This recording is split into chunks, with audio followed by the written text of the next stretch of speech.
Hi, I'm here. I had to get something finished before I actually sat down, but box of the day is gonna be fucking interesting today, but I can't do it for like 20 minutes. So I'm gonna set a timer for that. Actually, Dragon Gem, 20 minutes, redeem box of the day. I got something different. Unless that's gonna be exactly when you go on your break, right? Yeah. This is a good one. This is a good one. I'm excited about it. It's sitting next to me and the smell is driving me crazy. Hey, thanks, Z-Jam. 5 minutes before, but it's okay. Alright. As long as it's before. Has it been 20 minutes yet? Yeah.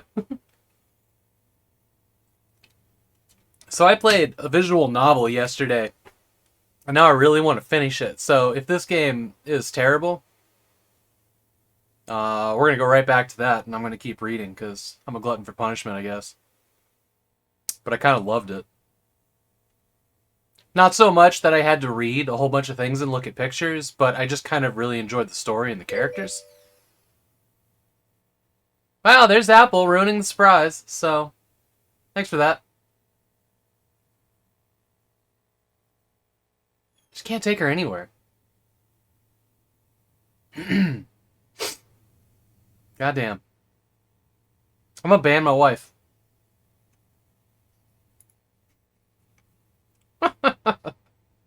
I made bread. We're gonna do a bread unboxing in 20 minutes once it's cooled to the point where I can cut it. Is there no music in this scene? What have I done? What did I break here? Let's smack him in the back of the head. Yeah, because that's my fault. Completely my fault. Also, it's my bread. And she's got to be nice to me if she wants any of it.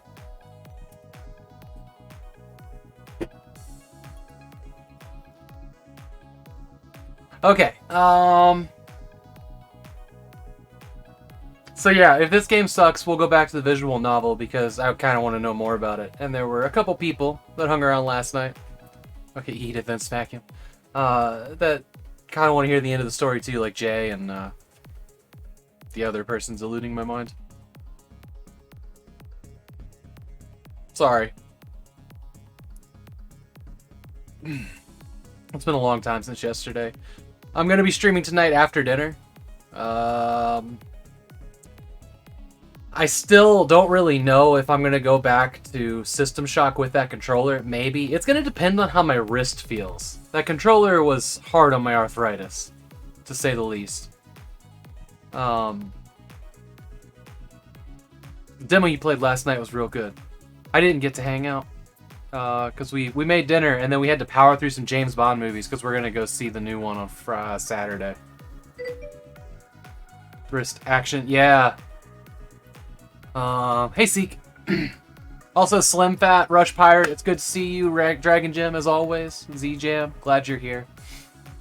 What are we now? Like 14 minutes away from unboxing of bread that I cooked?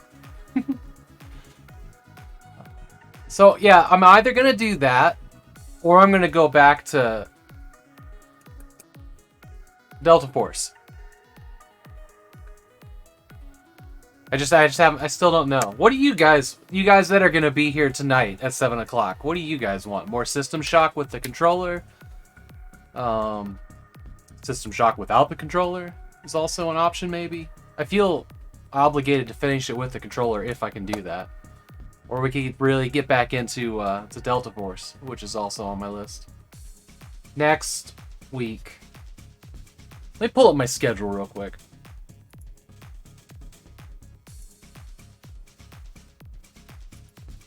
Make sure I remember what I put down.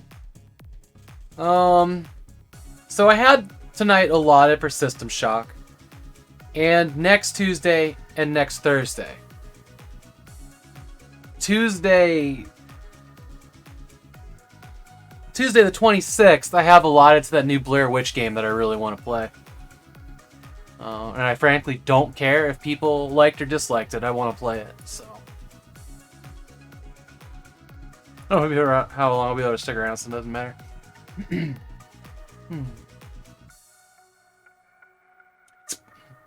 It's probably going to be System Shock. I did a lot the time for it. I want to beat that game. It's probably going to be System Shock. Let's just plan on that.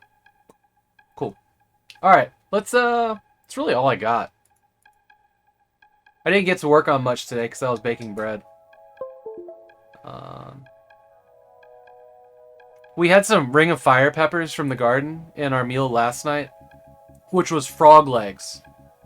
They were Ring of Fire having cayenne peppers. It fucked up my wife real bad. I chewed up one, and I felt the burn lines individually as it spiraled down my throat. Do I have a baking apron? I do have a baking apron. 1 second, I'll get my baking apron to show you.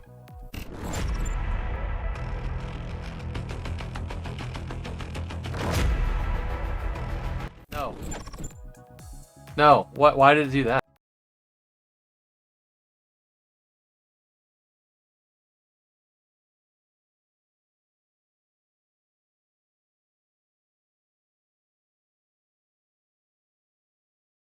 We need to go to the observatory because I don't know how to get there. Oh, was it this place?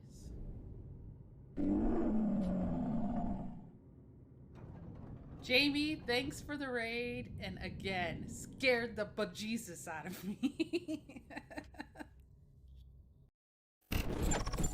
So this is my baking apron, and it's the perfect baking apron, of course. So there you go. I'll just wear that for the rest of the stream. We all good? Awesome, right? This is probably what I should have wore for the System Shock stream. I'm glad I asked. Yeah. Technically, this was my wife's, but I do the baking part of everything. Hey, Tony. That's going good. Okay, let's dive into Aztez.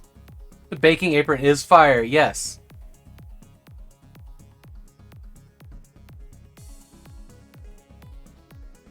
It's also the only apron we have, so it's the one I use.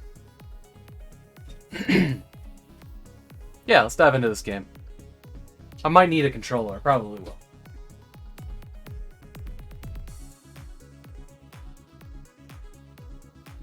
Which means I need a cable.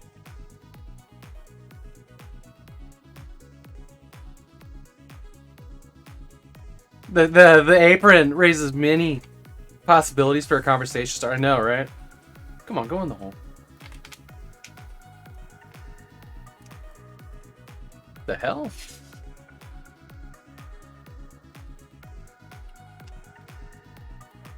There we go. There it is. Alright. Let's rock and roll.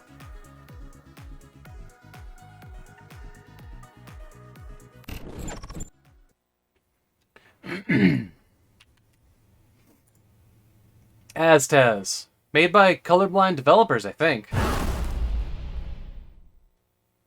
Team Colorblind. It's literally what it said, yeah? Cool, it does look like it has controller support. Of course I didn't check beforehand. What do you take me for, a professional streamer? Alright, limited options. There's some controls. Let's do the training area.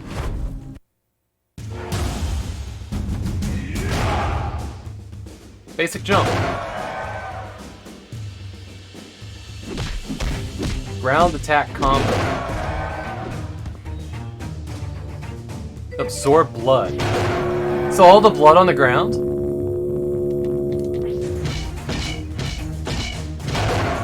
Ground bash combo, sure. Oh, so it's either but. It does look interesting. Blocking, right trigger? Sure.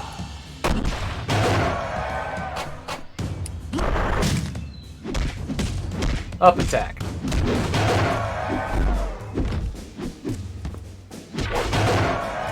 Bash. So that's shield. Oh, so this is all shield. Okay.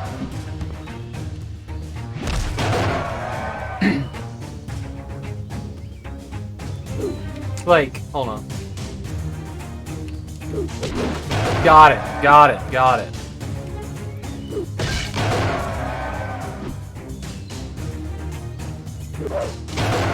Oh, and there's like wall climbing. Okay, so hold on. Sure, sure, sure. I like this already. Hey, Jay.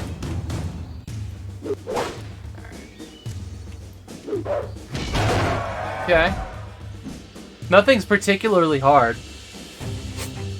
Wait. You must launch your enemy up first. Up attack?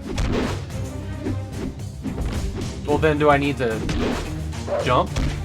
Okay. Didn't say that part.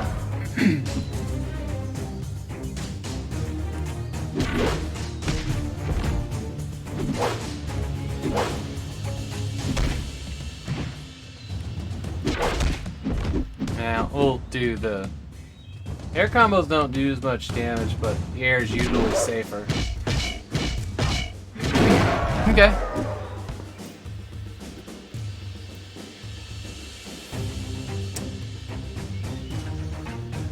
Try attacks like at different heights.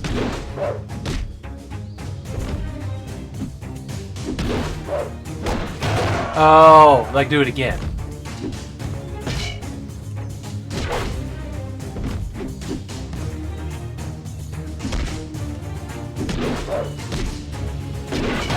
Like that. Okay, sure.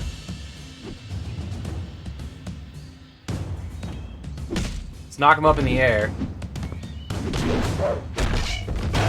Sure.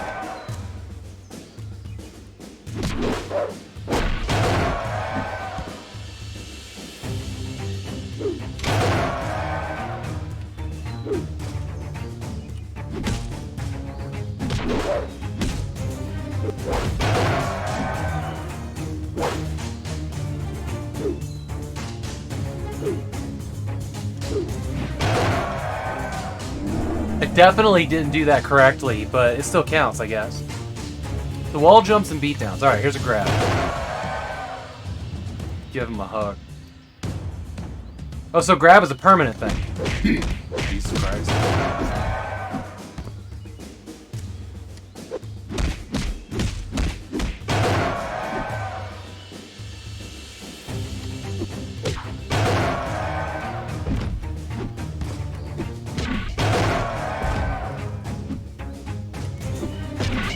Oops.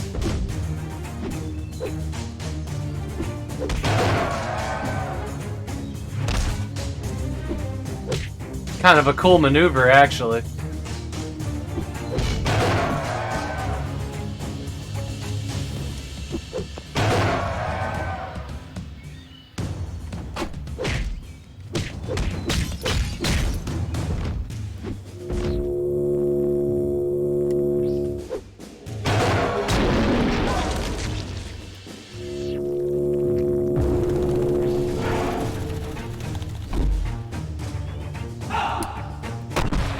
Oops.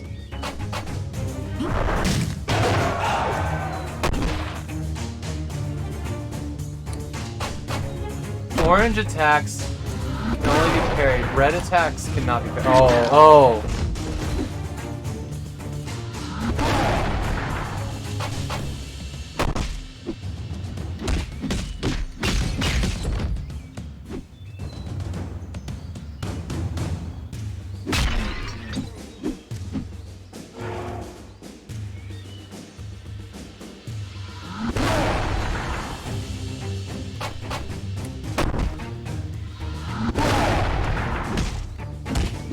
What do you want me to do here?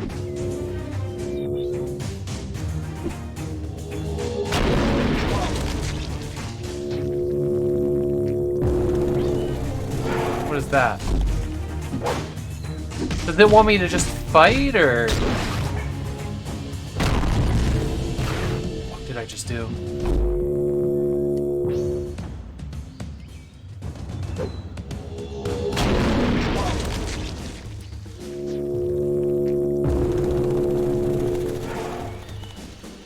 does it want me to fail on the attack here? Or?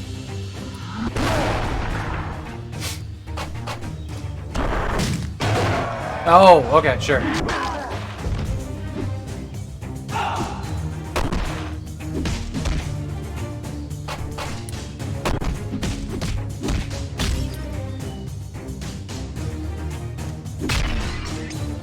Send me a new one.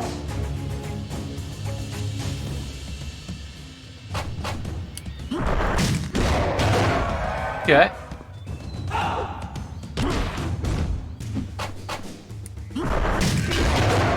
Nice.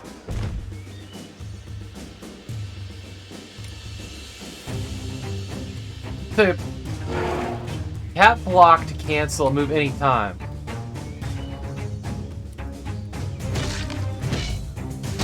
So, like, okay.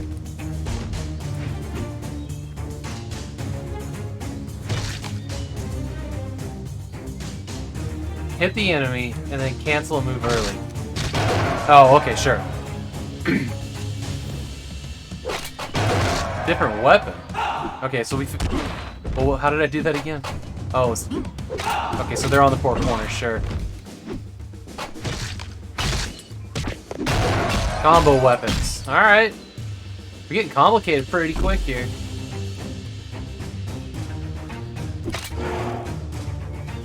After a parry, switch weapons.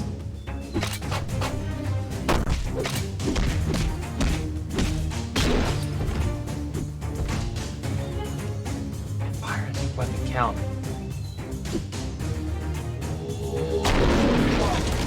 That... Oh, so don't attack. Shit.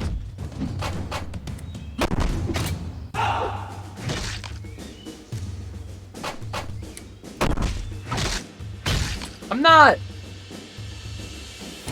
really understanding what this was. After parrying, switch weapons to simultaneously equip a new weapon and fire the new weapon's counter.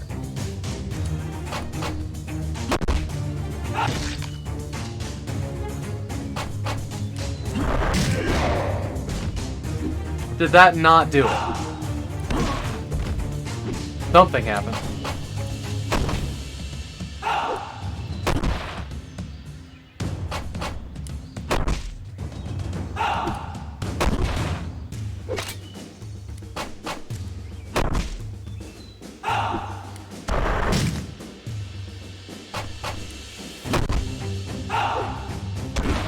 I don't understand.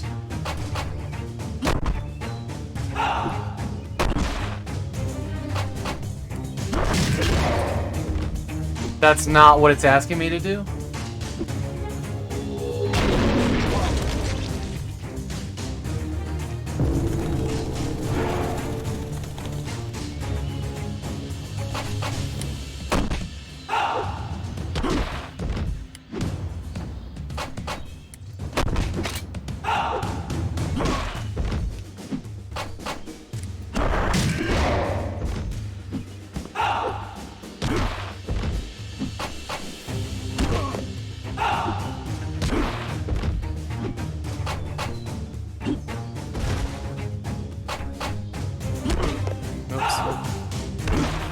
So it won't let me...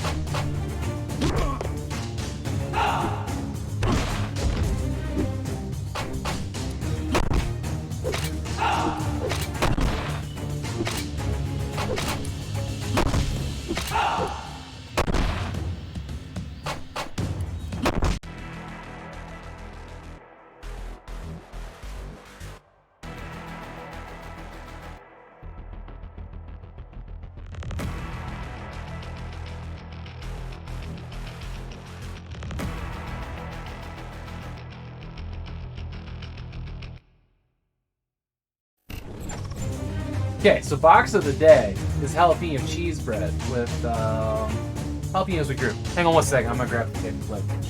Totally forgot that part.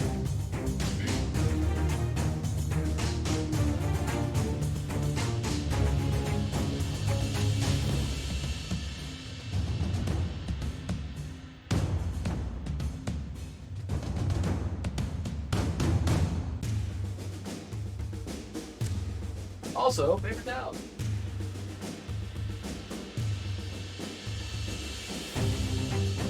Jay's behind a little bit, and he's like, Box! This could be severe disappointment when he gets here to the future. This is, oh my god. So I like making bread. That's one of the things that I do. And I'm gonna try really hard to keep this off the desk.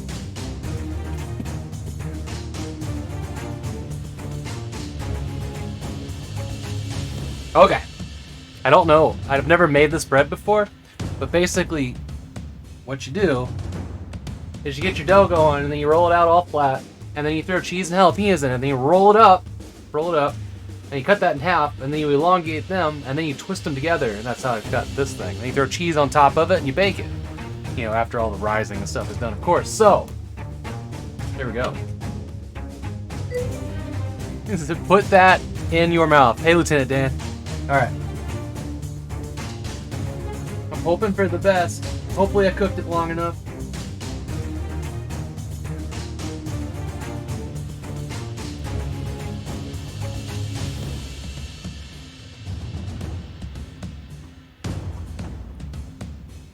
So there's like a layer of cheese and jalapeno here on the inside. Right? Don't really see any jalapenos, but cheese bread will never be disappointing. Alright, alright. Here we go, folks. Fucking greasy too. I'm hoping for a beautiful, beautiful miracle here.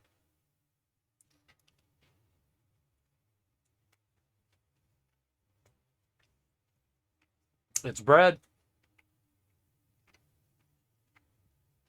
Watching this and drooling. We'll come get some. Mmm. Gooey, gooey jalapeno goodness.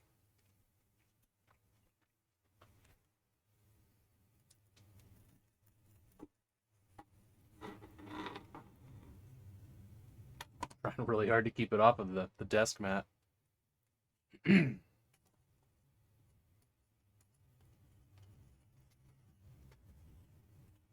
Yeah, you want the end? You want the end too? You're not gonna eat the end?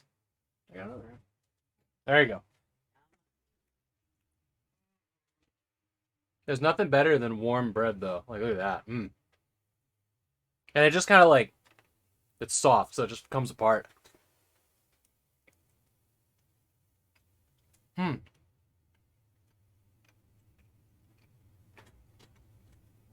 And for those that weren't here, here's my baking apron.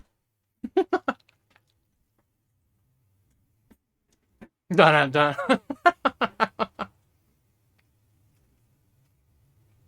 Yep, I'm quite pleased with how it turned out. Oh yeah, here's like a hidden compartment of cheese and jalapenos at the top of this one. And it's a nice consistent texture where the bread is too. Told y'all, I've been saying for what, how long now that I like to bake bread and never proved it. Hmm. Hmm.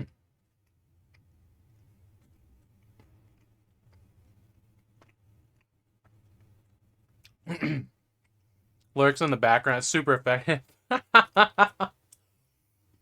This there's like a crunchy layer of cheese on the top. Oh, it's perfect. It's perfect. Hmm.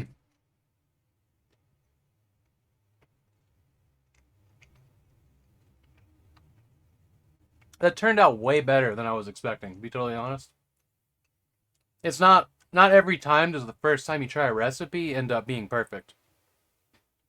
And there were a couple things in this recipe that I didn't know how to do. So I kind of guessed, and I think I got them right. Like it called for some snipping or something on the top that didn't make a ton of sense to me. See you, Dragon Gem. Enjoy your break. I'm just going to be here eating this fucking delicious bread. Holy shit. Maybe I'll just do this the rest of the stream. Totally going to have a second piece. Then I'm going to take it out to the kitchen where it's out of reach. Save some for dinner.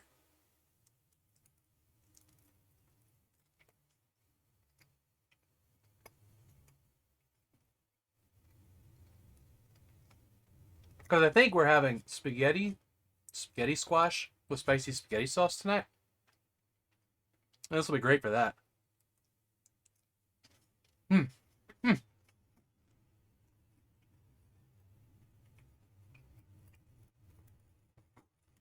right, get another thin piece here.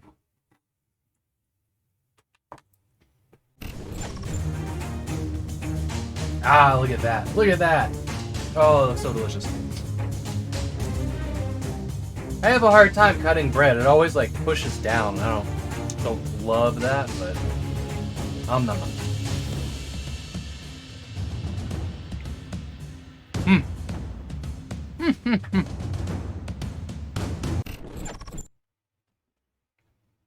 So there's a wildly different unboxing for today. I should have put it inside a bread box, but I didn't feel like cleaning it. Almost looks like real food, right? How you doing, Warlock? That is cheddar jalapeno bread. It's kind of squished up from not having a sharp knife.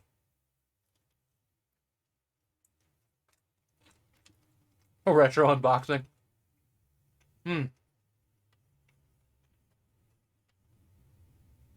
They're not very spicy peppers. These, what kind of jalapenos are they? They're called sriracha jalapenos. One of them had just started to turn red. And it's got a little bit of heat. But it's mostly just flavor. And I do like the taste of jalapenos.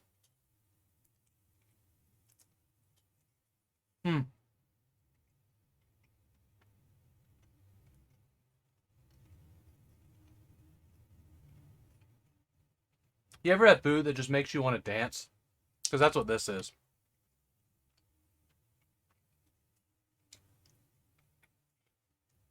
Alright. I'll be back in a minute. I'm going to go put this in the kitchen.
These bears seem incredibly upset.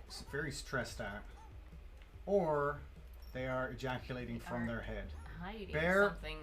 Bear, I don't know much about bear physiology. Are they? Does the cum come out of the head? Because that's what this looks like. Do you hear yourself? Does it come out of the head? Yeah. Yes. Yes. Oh my god. Sometimes I know the joke I'm making. Okay. Jesus. Alright, I did it. I unboxed my bread.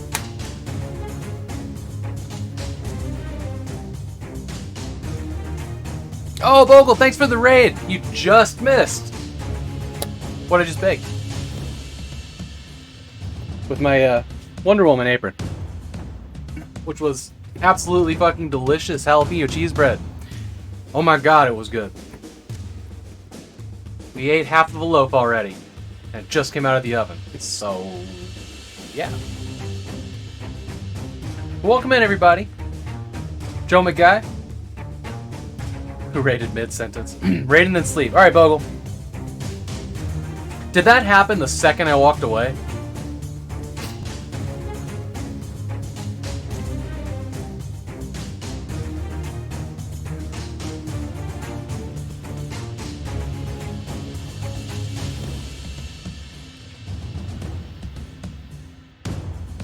Now I'm sleepy. Just call the stream and go to bed with Bogle.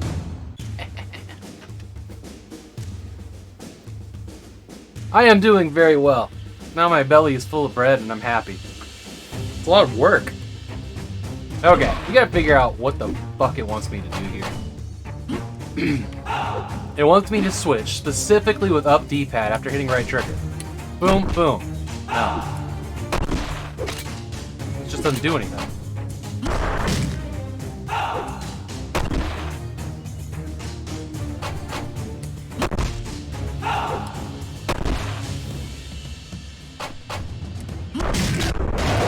Okay, it finally did it.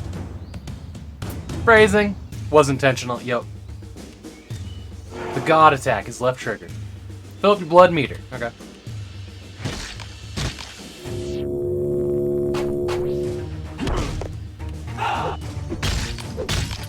Bonk.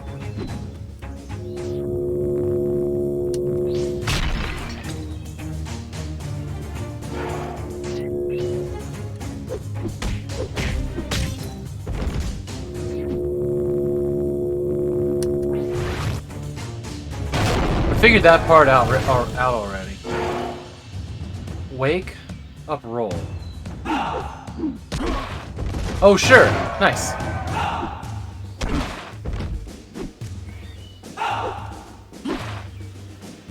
Press jump as you hit the ground and immediately stand back. Oh, okay, after I get knocked down.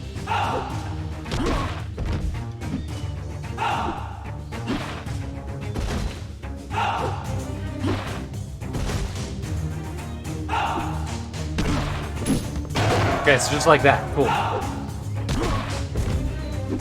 Finished. Well played. Feel free to practice. Lead by the Pauls me. Let's get the fuck out of here. Main menu. Alright, new campaign. The Valley of Mexico, 1428 AD. 3 giant cities have formed an alliance, and a new empire is born.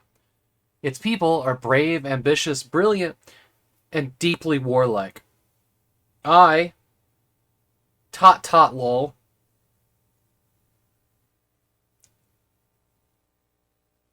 Someone is actually playing Minesweeper? I have never seen a streamer play Minesweeper. Maybe MX Izzy. Maybe. That... I feel like that's probably a big streamer too. Wow. I feel like that's probably a genre I've just never looked for. Or a category. Wow. Wow. I tot lol. Tot Immortal Dark Priest of the Nahuatl. And you, my young warrior, will help it grow. In 100 years, a great enemy will appear. We must prepare and change our people's fates. Alright. First Blood. Okay, I'm not gonna read these names. I'm just gonna butcher the shit out of them. Okay.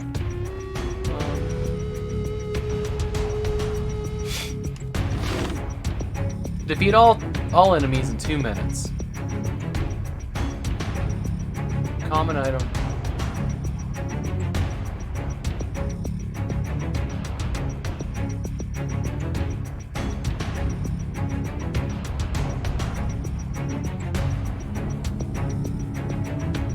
He may have popularized the game a bit. Maybe. loadouts, huh?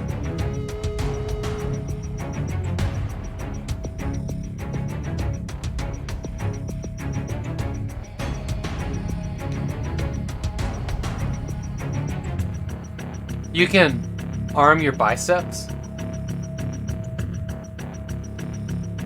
Act of God's War. Pain, Wrath, and Fortune. Okay, let's just hit go.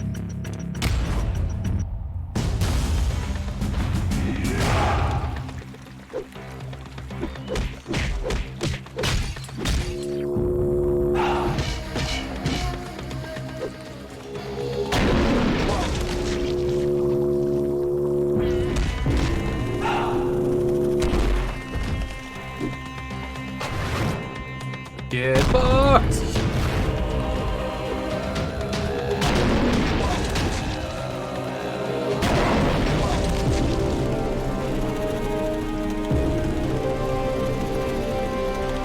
So I got all my bonus objectives, yeah?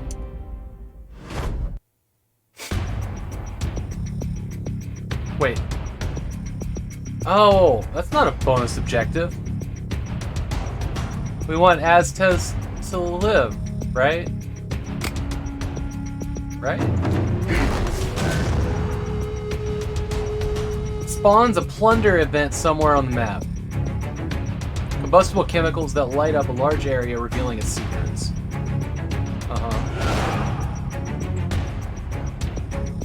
In turn. I have 1 turn.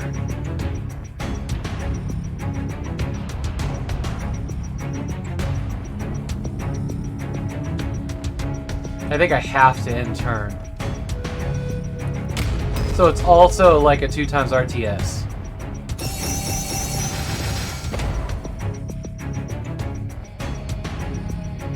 Razor blades on both sides? Jesus. Spoils of war. Enemies in 2 minutes. Check off. Victory in 60 seconds or less for a bonus. Sure. Let's go.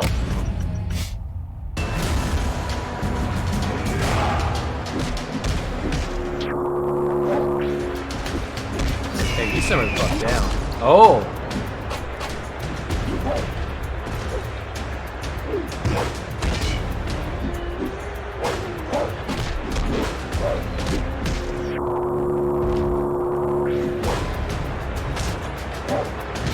Ha! Stop button mashing.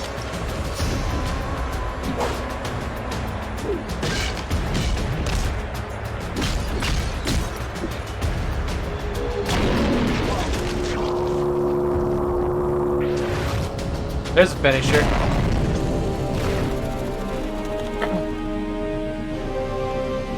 I got a feeling that this game is gonna get significantly harder, like in the next 5 levels.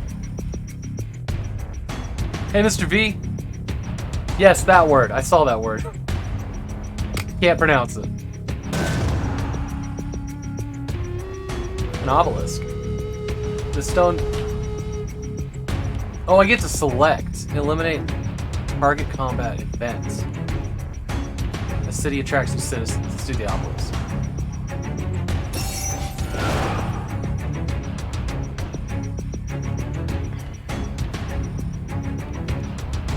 So I can't do anything else.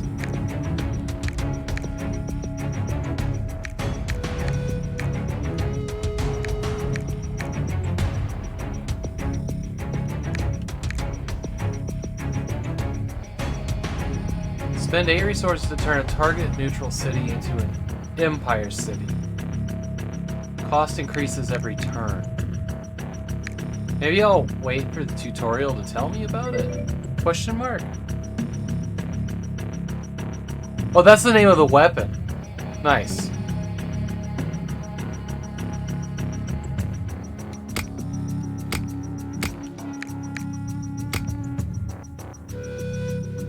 So I can activate it.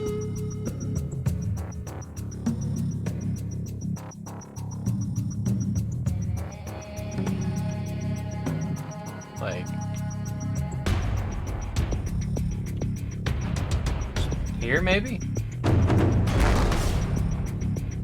Young conscript. Impressed by the growth of an empire, a promising young warrior pledges their life to... Oh, yeah, that name.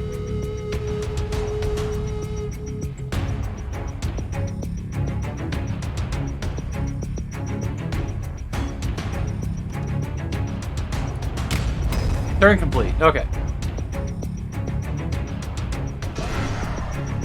Kuahiwa? Kuahiwa Till?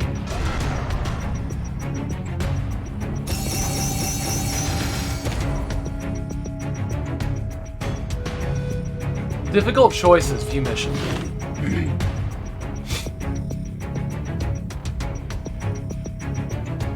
Despite its power, the Empire resources are still limited. If ignored, this mission will produce negative outcomes, okay? Deploy.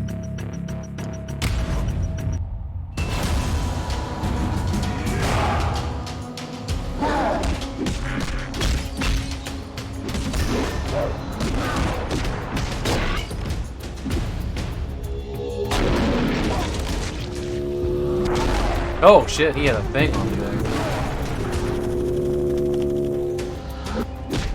Well, you can just grab them to combo break them, or whatever they were doing. There we go.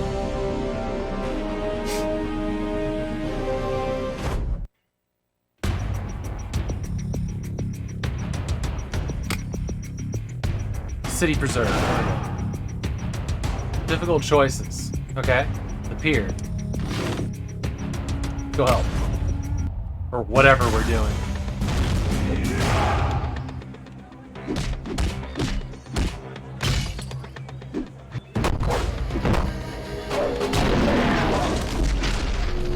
You missed.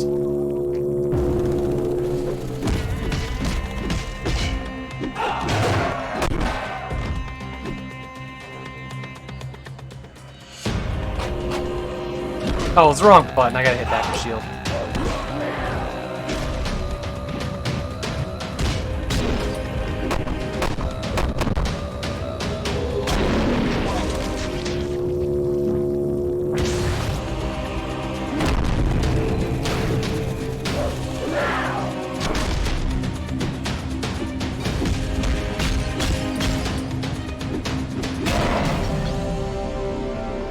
Okay.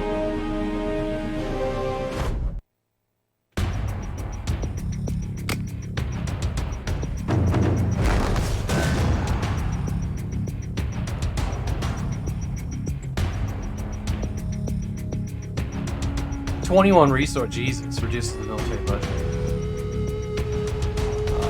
Let's get another person back.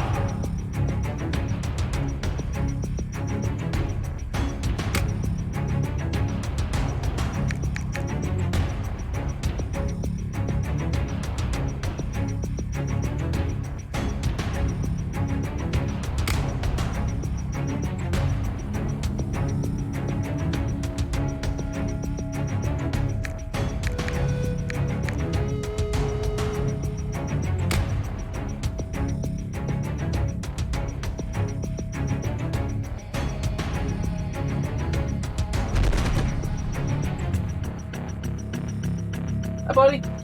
Hi. You're pretty snazzy. Yeah. Looks like he wants to go out.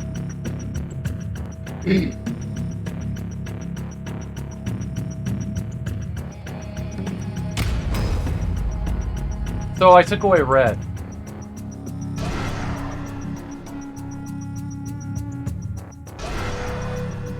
From 1 and 2 sprung up. Now I got... Destroy spy network. Jesus Christ. Okay.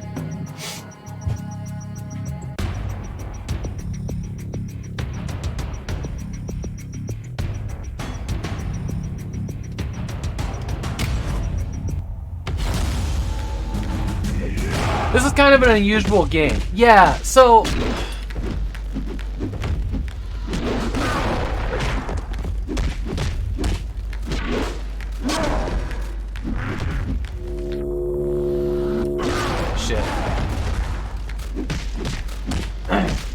I got some thoughts. I'm gonna share them in a minute.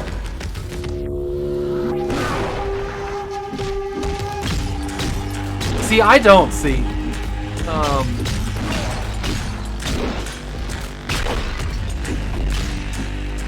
I think the fighting in this is actually really boring. Especially when, like, the descriptions are like, here's a new mission, but you do the exact same thing every time. And even if they started adding in, like, different bosses, like, it's uninteresting because it's an arena. You know, it's not like a side-scrolling beat-em-up like Shank where you go into a new area. It's just, here is an uninteresting, you know, black and white area, or just white and gray. Where you're doing the same things over and over again. It's lost me, to be honest. Like, real quick, too.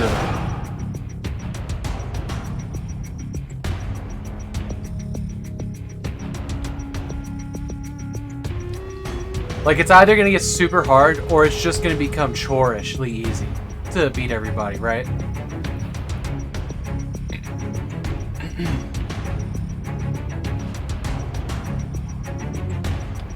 You know, it kind of reminds me, honestly, this is exactly the same game, like, gameplay loop, or meta gameplay loop as Iron Sky was. Rush here, shoot the thing, rush here, shoot the thing, rush here, shoot the thing, now they're under attack, rush here, shoot the thing. Like, it's literally the same, you know, meta game. Which worked in that. I played it on Monday.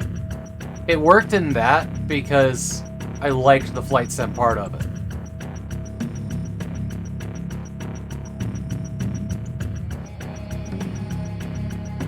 I mean, this one's also smooth, so I guess if you like beat 'em ups, then maybe. I'm just not feeling it. Disgrace the Sun God. You know, it seems like, you know, we're gonna go here, have a conversation, maybe have some dialogue or something like that. It's just gonna be defeat all the enemies again. You know what I mean? It's really early for this game to have lost me so quick. Alright, so we'll do this.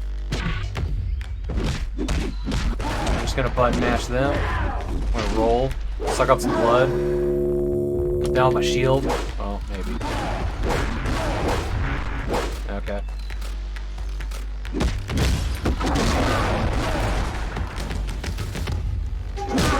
Ooh.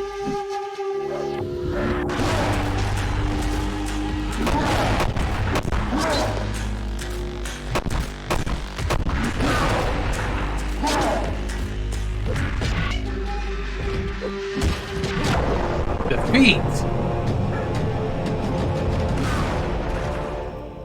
So is that a hard game over now?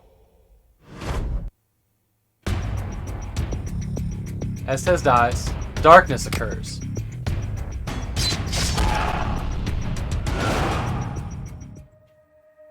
Rip. Okay, in turn. Drought occurs. Turn complete. Sense spreads. We got more things. Okay.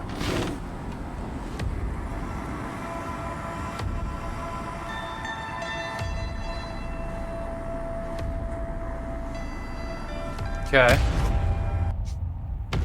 So that area I just wandered into, that was like an extra hard, like, bonus area, probably? Okay, different kinds of fighters here.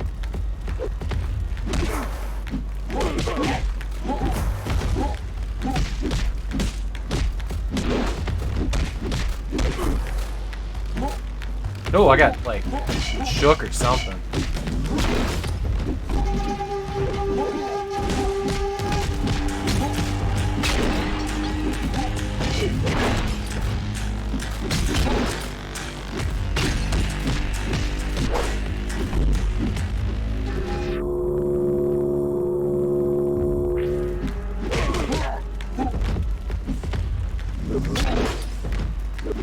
Good kick. There it is, victory.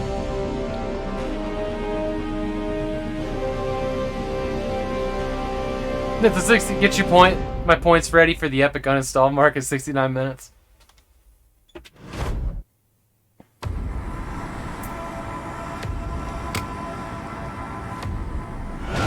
Yeah, I just thinking this isn't the game for me. Let's can I go here? I can't do it. It's just no available Aztez.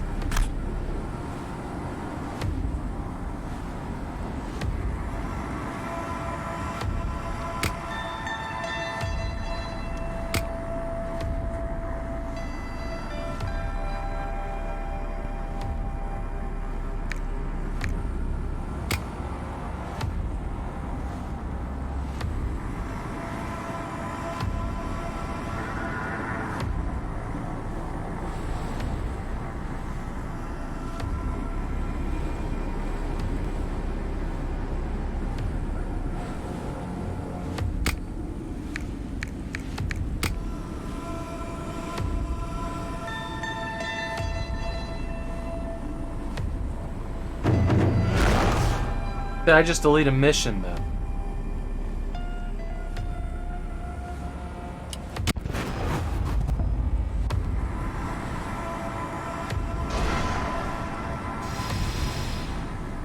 This game would have been insanely popular on the PS1. I believe that.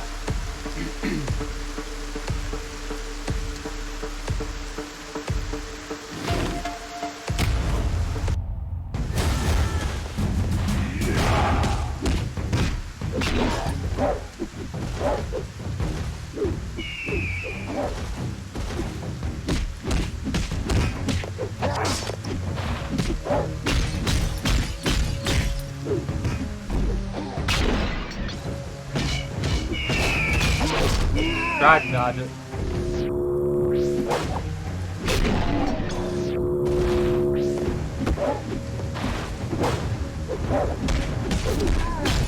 Hello.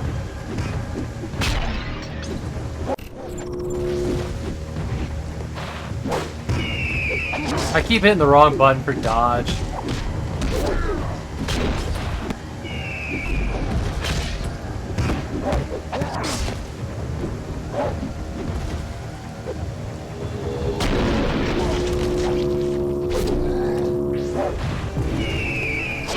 Oops, jump into that.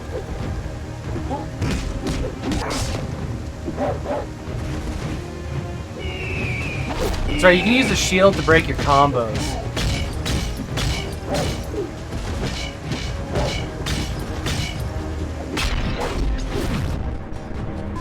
Ha!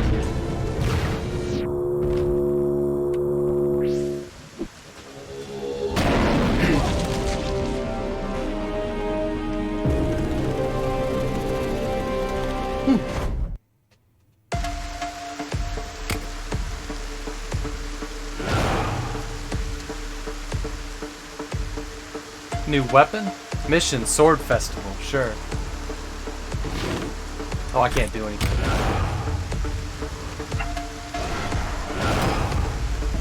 Well, that's good.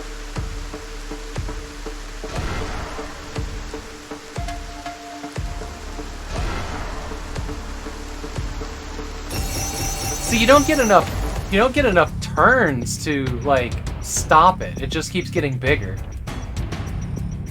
You know?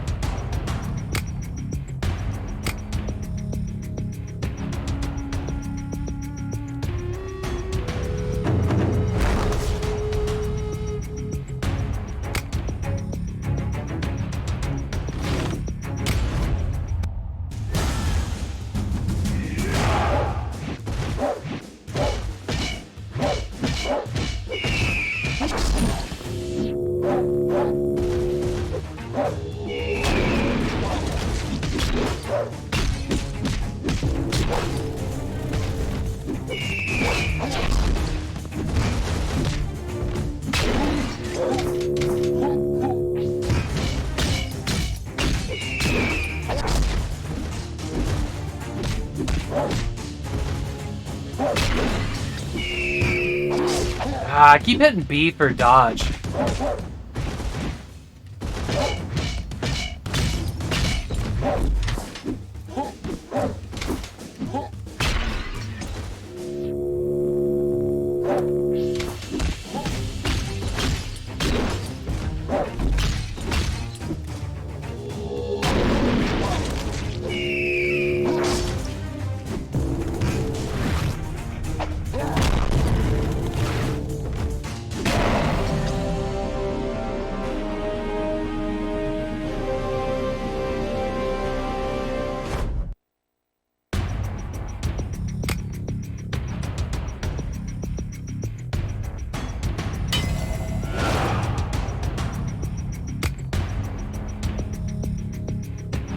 So spheres here, okay.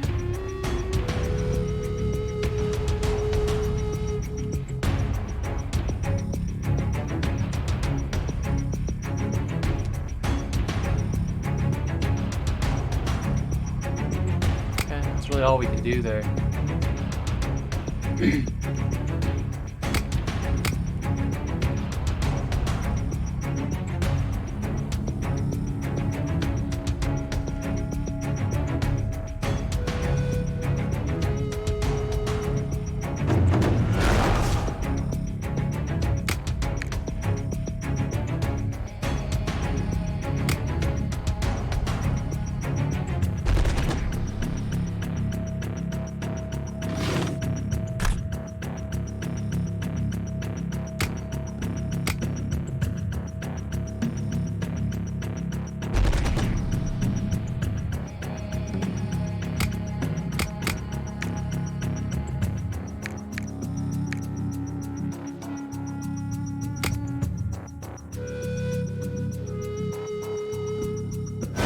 Descent prohibited? Okay. So, alright.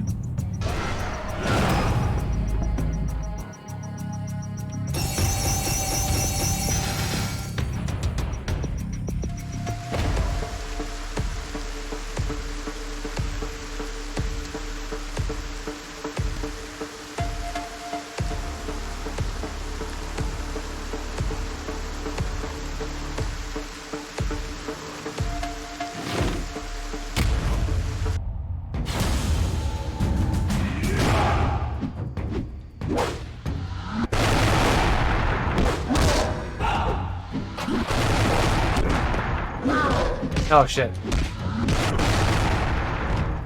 Oh boy, okay.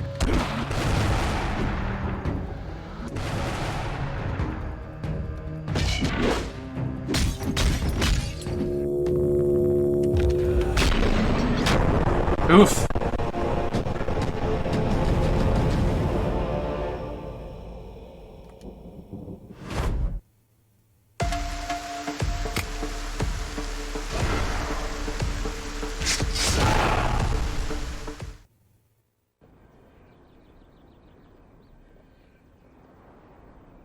Game over. Okay. Well, that's Aztez. It's not for me. That is okay. This was a free one on Epic, I believe. About a month ago or so. That's... I don't know, just nothing in it that really captures me, to be totally honest. I don't think it's a bad game, I just don't think it's the game for me. So, let's mess around with that game we were playing yesterday for a bit. How about that? Oh, I feel so tired. I woke up like an hour earlier than I planned on it, and it has just totally wrecked me today.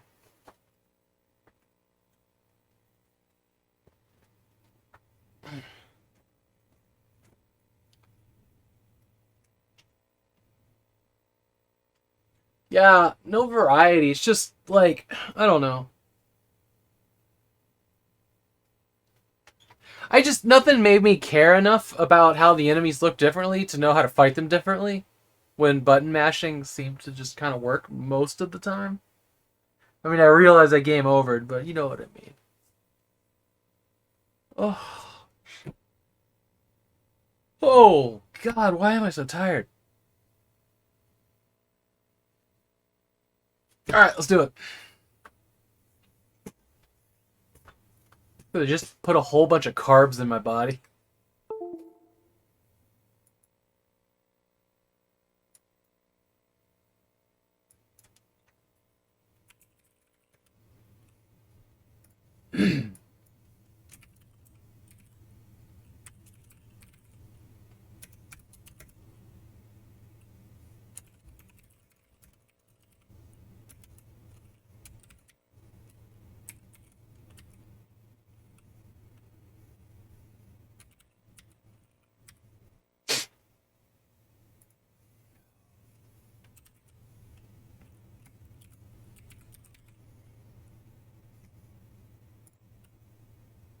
Okay.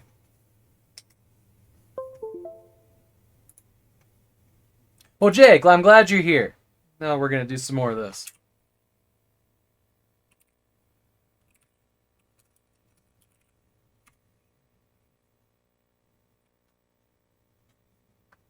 So I learned that background. Remember I said I was going to set it as a background? I learned that your decisions actually change your appearance in this game. It's one of the... Yeah, nice desktop. It's one of the things. And there's like so much variety because you become kind of a different person as you go. I feel like we've been running a straight neutral line where she pretty much has looked the same the entire time, but I don't know. We'll see. I hate Amazon. So, number one, this used to be called Twitch Games. Now it's Prime Games. Now it's Amazon Games. But I hate company that's focused. These things are all given away like on Twitch, that little crown for the prizes. And they're focusing on privacy. Why it has my wife's real name? Because it's connected to the Amazon account right there, and you can't get rid of it. You can't hide it. That fucking annoys me. I'm not super concerned about it. That's not a big deal, but come on, man. Why is it here? Doesn't need to be here. Put that inside a gear. There's no gears. There's no hamburger menu. There's no options. It's annoying. Of course, I'm not going to argue when they give me an insane amount of games every month. This is like the last 3 years here. Look at this. This is ridiculous. Yeah, I'll redeem all of them. Why not? Some cool stuff in here. See, here's System Shock. Some Psychonauts. Strife Veteran. Super hot. Overload. There's Overload. I have not. No. There's Gone Home. If y'all haven't played Gone Home, Gone Home's cool. Not for everybody, but it's cool.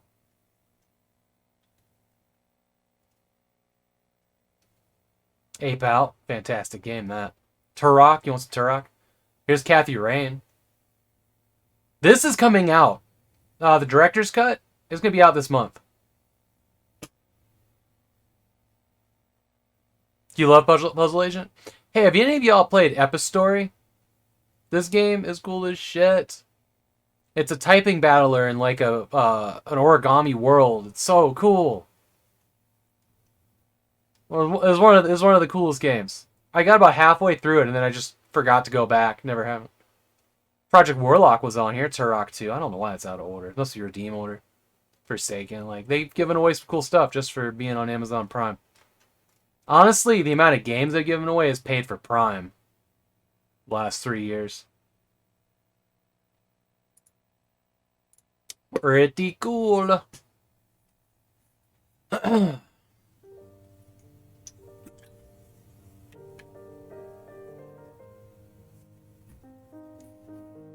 saw last night on the Steam version of this that it definitely has controller support.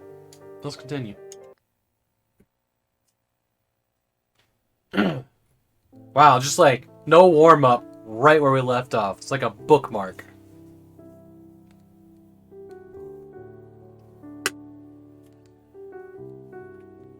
Is there music? I want some music. Alright. Let's do a recap. We played this yesterday. Daphne lost her baby with her boyfriend. They broke up because that was tough. Her mom tore her away from her grandmother when she was an infant. I never looked back. She's estranged from her own mom now. And while she's going through all the, the troubles as a young adult, she gets noticed that she's inherited a castle on the other side of France. She goes there. She doesn't. I chose to not tell Frank, the boyfriend, that we were even leaving. We got there. We found some people living on the property that were the caretakers or whatever, and we started our substitute teacher job. That's only gonna last 6 months. The town's been real weird to her because I guess her family's full of witches. They're all witches. There's another faction, wizards, in town that seem to own the sawmill and run town hall and all that stuff. The mayor? Mayor. And they're trying to get inside the tower. Well, we just found out. Also, the son, we're kind of in love with him. We've been sleeping with him because I misread it. I misread what a choice was going to do. So, and the guy was kind of a dirtbag the first time we met. Frank just shows up, the ex-boyfriend just shows up in town from time to time, even though I kept telling him no, and he just keeps, like, forcing himself into her life. Not cool. So fuck that guy.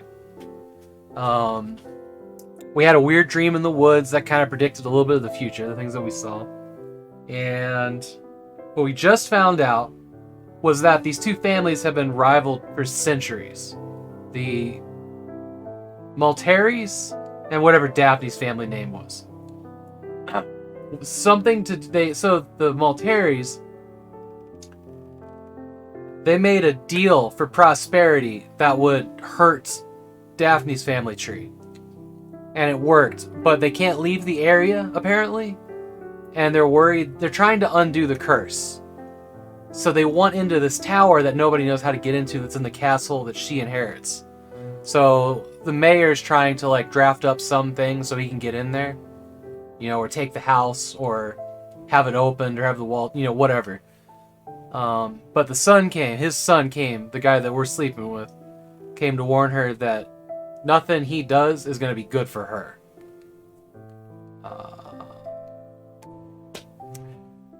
This lady here, she's one of the caretakers that lives on the edge of the property. And we're just we're just kind of questioning her some more about it. Okay, anybody confused about anything? I'll try to help. It's kind of amazing I remembered that much. But then again, it's only been a day.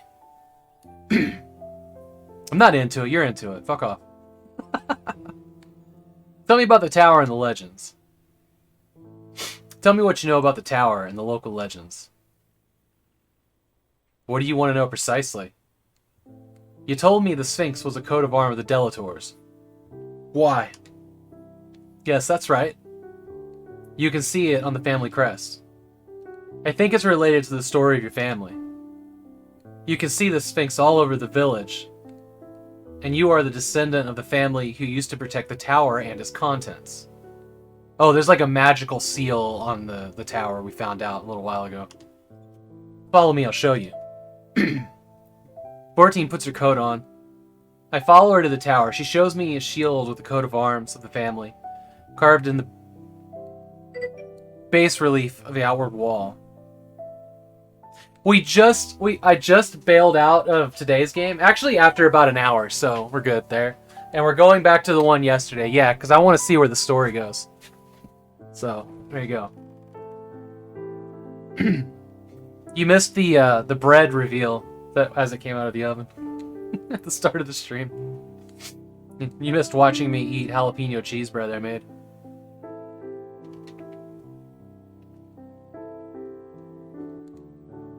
There's another symbol up there. See? I can clearly make out the tower surrounded by two sphinxes.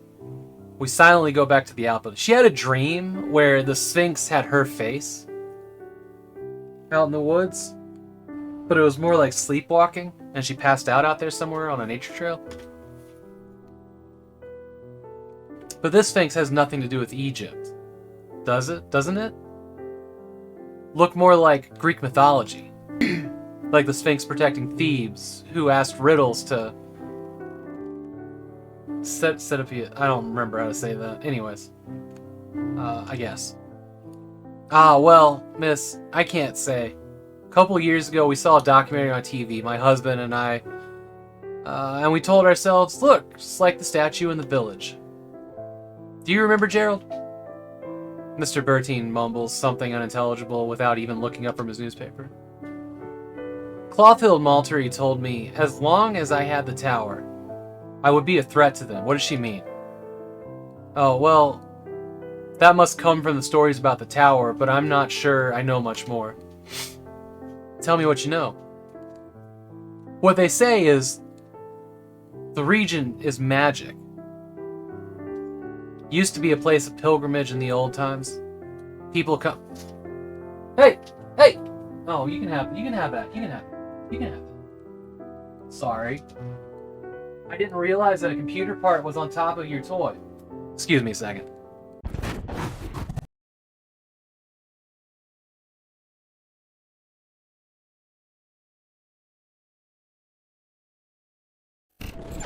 There was like a ribbon cable that had been placed on top of one of his cheese chews. It's like, no. I already set something on fire because of a damaged ribbon cable in the last 2 months. Fun fact. So what was the first thing I did was I grabbed it to unplug it and we were all good. It's fine. Yanked pretty hard out of the motherboard too. Oh man. Old computer parts, man. They're dangerous sometimes. Used to be a place of pilgrimage. In the old times, people coming in to be healed or to join the festivities of the passing of our seasons. I can't tell you why, but the legend says our ancestors used to perform miracles. Your ancestors. My ancestors? The Delators? Yes, the Delators. Duh. But it was before they built the tower. I don't know how they were called, what they were called back then. How they were called back then.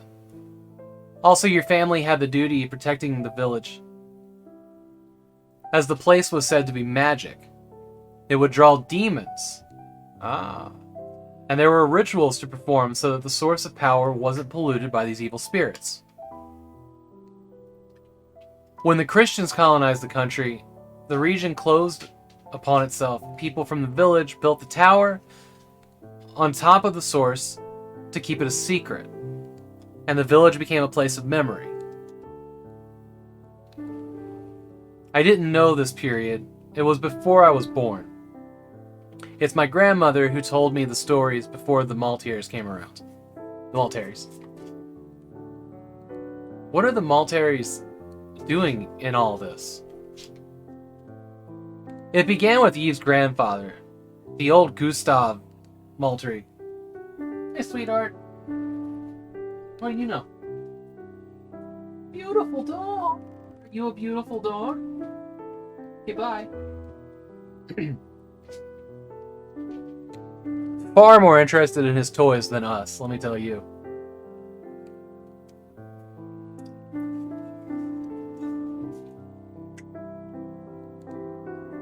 Good witch vibes? Yeah, I agree. I agree. Well, it sounds like our choices, we can absolutely determine what we're going to be. Hopefully we can just lure everybody in and destroy the whole fucking town.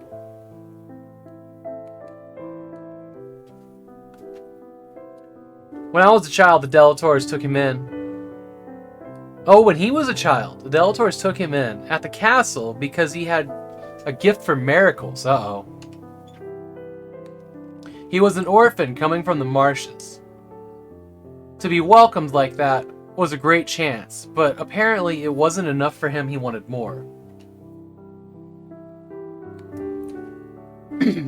I've known him a little. He was already an old man, but a difficult character. I recall he used to give me the creeps when I was a child. Anyway, it's since about that time that the Maltese began to amass wealth. That's when the accidents started to happen. If anyone went against the Maltese, I'm struggling with these names. I keep saying them different each time.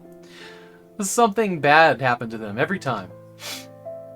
And then the Delators began to go downhill. In the end, there was only your grandmother left. And then you came. Why did you wait to tell me all of this? You were from the city. You didn't know any of this. If we had told you about the spirits of the forest or magical swords, what would you have thought? And yet, we thought it was only old stories. We weren't born at the time of miracles. And we don't know much anyways, my husband and I.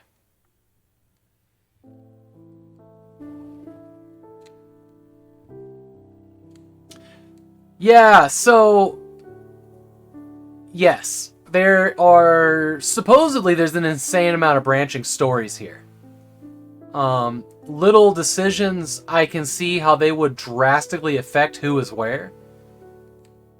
You know, like just keeping the ex-boyfriend around. Like, you can choose to go back in a relationship with him, I guess. I mean, I don't know how that plays out, but we had very real options, and he's not here in the story, and we're talking to somebody else.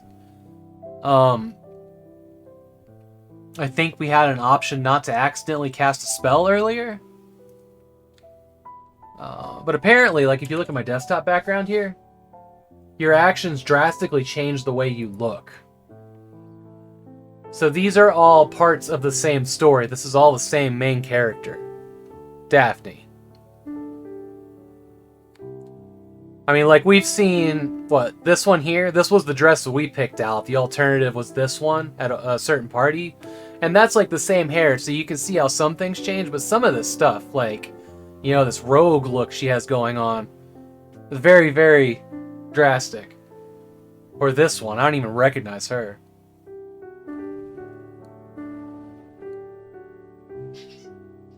But there's no gameplay. It's just reading, which I kind of hate, but I'm fascinated by the story, which is why I want to get to the end. Also, I think there's only 5 chapters and 6 chapters. We're not far from the end. I went and looked it up last night and tried to avoid spoilers. There's a bunch of achievements for it on Steam. Actually, wait, can we get to the achievements? Let me get out of this and see it save, and we'll get back to the main menu. There's also this thing that lights up from time to time, but all the time I've been playing, I've never even noticed it, to be totally honest. Because I'm reading at the other end of the display.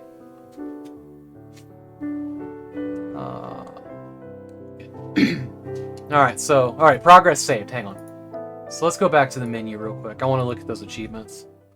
Because they're like right here in this version. So there's Prodigal Daughter, Heart of Darkness, Celeste Mine. These must be the ending ones. Eviction Notice. Like, there's a lot of different things. Evil Stepmother. Like, Short Hair Don't Care. But none of these things are lighting up. I wonder if they're just totally disabled.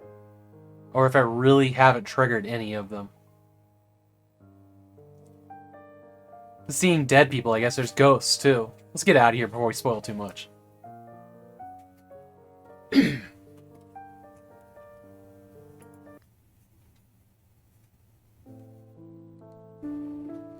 I'd say probably the weakest part of this game for me. I know a lot of people, I was reading in the hub, they all wanted the soundtrack, they want the music. I think that's probably the weakest part. It's just, I don't like piano music in general. The side effect of my dad learning piano throughout my youth. Just nah. Are probably all for endings. You think there's that many endings? I think there's 4 big ones. I don't know about the curse. So Miss Levique here, we accidentally cursed her and she drove off a cliff because of some ice. But she was causing us problems. So I only feel terribly not bad. Tell me what you know about the so-called curse. I can't tell you much about this, miss. The Delators were known to be miracle workers, but it has been ages since anything like that ever happened. It was before I was born. But they used to say that your family had a gift. Can you tell me what happened with Miss Levique? Maybe it'll jog up my memory. I tell her what happened. Maybe that's the words you said without knowing. Also, your wound. That must be a thing that unleashed the spell. But no way, I refuse to believe that saying anything, anything, could have happened. Could have the consequence of killing somebody. Do you realize what you're saying?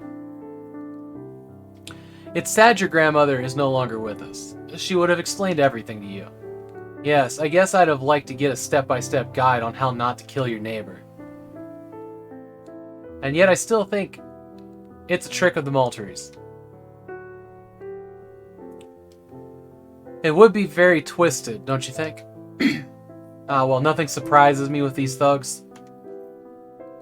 By the way, Gerard saw Maltery's sun car in the yard the other day. Didn't you, Jared? He didn't bother you, I hope, did he? Yes, he invited me. Yes, he visited me indeed. And you should get used to it. I think you've misjudged him. I don't think he's made of the same wood as his parents. It's not my place to tell you what you should do, miss, but I'd be careful with this man. Alright. Tell me more about Miss Levique. You seem to know her. Knowing her is a big word. Let's say she was the talk of the village some years back. Really? Why? Her husband was a brute. The kind who drinks too much. If you see what I mean. There were several incidents. It went on for a couple of years. Beatrice Levique would never have filed for divorce. And then Yves Malter supported her when her husband disappeared. Disappeared? What do you mean? Did he pass away? No, well, I don't know. Just like that, he disappeared. It is said that Yves Malter would have driven him out of the village.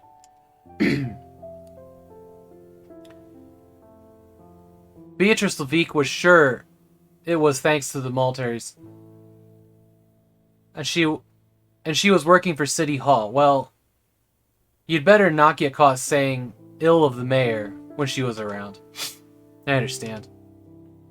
That said, Yves did a good thing on this one, didn't he? Depends. No one really knows what happened to Levique. And even so, a nice gesture once doesn't redeem you from a life of bad deeds, don't you think? But it means her son, John Baptiste, is an orphan. Well, yes. But don't worry too much about him. Her aunt took him in. You must know her. She's the wife of the fishmonger. You know, at the market. It's a good family. I'm sure they'll take care of him as if it was their son. I suppose he'll be none the worse for it. Alright. I have to go. Thanks for answering my questions.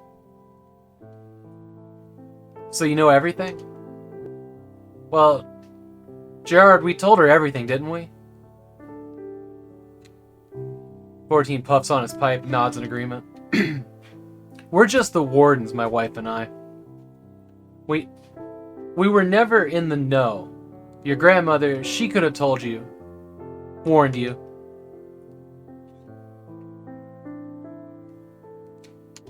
I have to know more. Who else can bring me answers? The Malterys might know more, and yet. Yves for sure. Then I'm not sure his wife or his children know anything at all.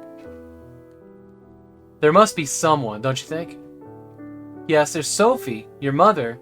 She's the last Delator to know the secrets.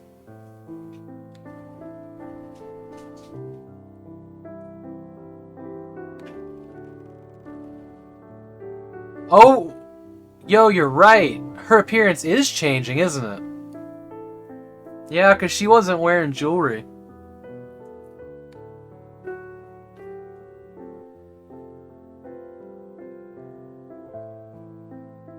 Did those earrings come from somewhere in this story? I'm actually worried I might be mixing up a movie I watched last night with her outfit.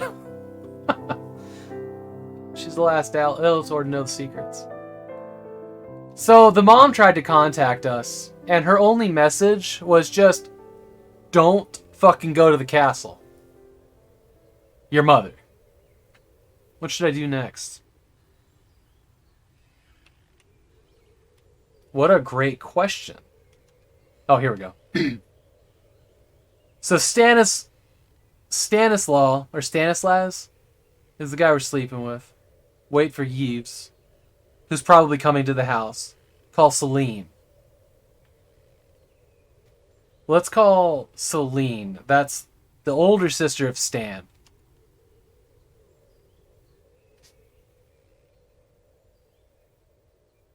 When I call Celine, she's a bit surprised to hear from me, but she quickly warms up to the idea of having coffee together.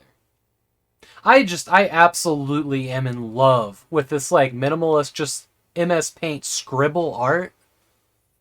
Because it really does, like, I mean, I can see all the details, like my brain fills in the gaps, but when I look at how the art is, there's nothing there, right? It's like finger paints. It's really, really good. Like, specifically, I'm looking at this swing set and this slide. Like, I know that's a slide. If you really look at it, like, is that a slide? And then this girl's dress is just like, you know, it's almost like a couple swipes. Here's another slide. Here's a roof over this thing. An archway. There's one of those walkways or maybe monkey bars. Like, I fucking love this art style. We meet up in the afternoon in a small tea room with a terrace open to a public square.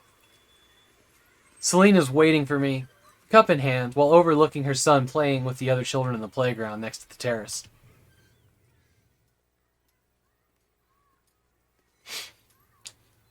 The choice of the place becomes suddenly limpid, and I understand the strategic location it represents for a young mother of the village. But since my pregnancy accident, I avoid this kind of place like the plague, as it tends to bring back a foreign dole of bad memories. Though I try to keep my composure as I take the place in front of Soline. I guess I don't do a very good job of it. She asks me with a worried look on her face. Are you alright?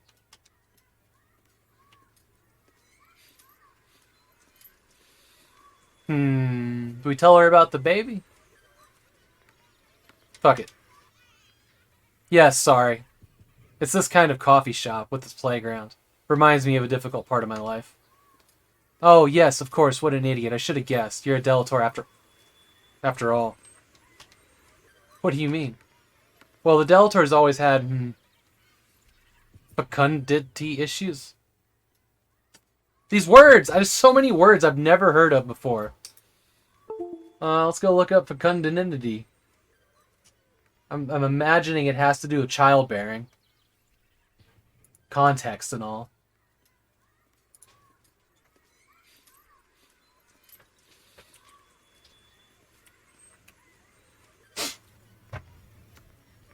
The ability to produce an abundance of offspring or new growth.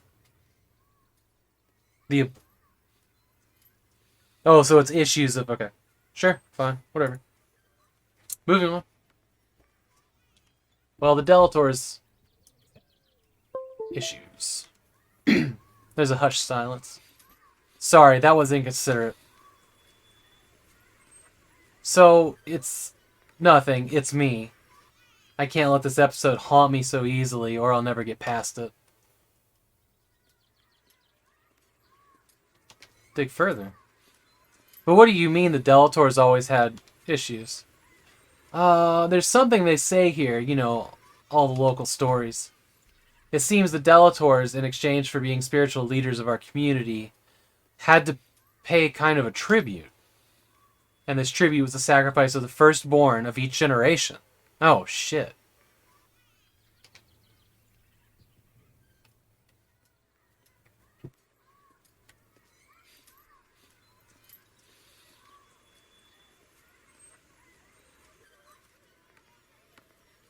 Yeah, like they're hitting exactly Warlock. I agree with that. It has been they have been set in here like, look at how smart I am, you know. Click click click.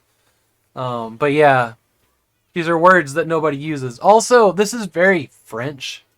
So I don't know if it's like originally French or who wrote it, what country they were in. You know, like if it's been translated, I don't know.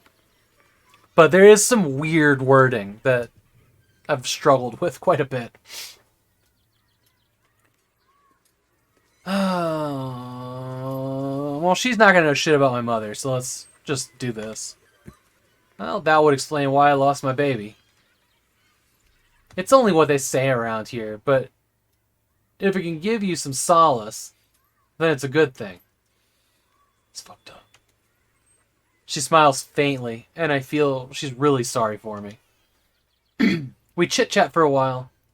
We're cut off from time to time by Pierre Yves, who wants to show us every fascinating stone to ask for a cookie, or to tell us about the incredible adventure that just happened to him on the playground fort.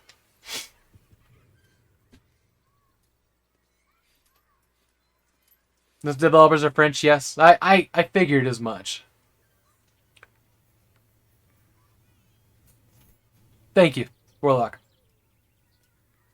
Who finally goes right into the thick of it, telling me from nowhere. So, now that we're through the niceties, can we get to the real reason you called, don't you think? I'm quite sure Stan has told you about my father's plan. And you want to get it out of me, don't you? Our conversation has suddenly taken a strange turn. I feel like I'm in a minefield. I'll have to choose very carefully what to say next. Let's just recognize that she's not wrong. Honesty. I didn't come here for that, but since you're asking, I must admit I'm curious to know more. Ah, I knew it. You, the Delators, are all really the same. But no, I knew it was too good to be true, that you had a hidden agenda when you called. She gets up, looking at me scornfully, says, "Don't waste your time. You won't get anything out of me." She takes her son by the hand, and they leave in a haste. As for me, I stay there dumbstruck and a bit wounded by what happened. Even if I don't have any proof, I'm sure her disproportionate reaction is the result of Yves undermining my efforts.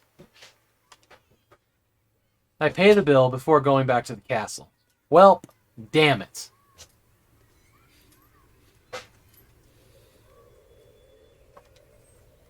Alright, let's call Stan. I pick up the phone to call Stan. He's excited to hear from me and wants us to meet. On the other hand, I could end things with him. I'll tell him that it was a one-night stand. A one-night stand. On the other hand, I could also commit myself into something serious. This is like, oh hey, let's get married. Let's just commit, fuck it. Yeah, fuck it. We're leaning into that mistake. I tell him I'd enjoy seeing him again. He spends the next night in the castle. We see each other more and more. The only black dot in our budding idol is Frank. I know that sooner or later I'll have to tell him. Hey, absolutely, Warlock. Have a great night. I got sun points. Damn it, I missed it. What should I do next? I guess we're going to wait for the father. Days, then weeks go by, and Yves Maltaire continues to shine by his absence. I try to concentrate on my classes at school, but after all these revelations, I have a hard time focusing. And then Frank, who is still away, and I must confess I'm not looking forward to breaking the news to him about Stan. That might explain why my job doesn't seem like a priority these days. And to top it all, the director told me I would be inspected by the local education authority, which adds to the general climate of anxiety. I'm in the forest. It's the same dream again that I had last month. I have a feeling of deja vu, but something has changed. I run to escape this presence that has followed me. Once again, I get to the pool in the clearing. I draw closer to catch my reflection. See, there is a different girl in there. Same person. It's a different image, as if something has changed. But at the same time, it's more precise, almost more real. My hair is short and blonde, and I'm wearing a fashionable outfit. I'm fascinated by the strangeness of this image. A complete opposite of what I look like now. I've never worn my hair short, but I surprised myself in finding it quite attractive. I touch the reflection, and after a moment of darkness, I'm in the garden again. When I get to the statue of the Sphinx, its gaze is different. She looks forward, with defiance and determination. That's when everything changes. I'm moved by the strength and the stability that it seems to emanate from the statue. This time, I don't let myself fall into the darkness. This time, I find the courage to turn around and confront the threat the Sphinx is staring at with her inflexible look. Yeah, it's the opposite thing on the coat of arms, isn't it? That's when I see the beast for the first time. We watch each other for a second. That seems to last forever. Then without notice, the beast throws itself at me.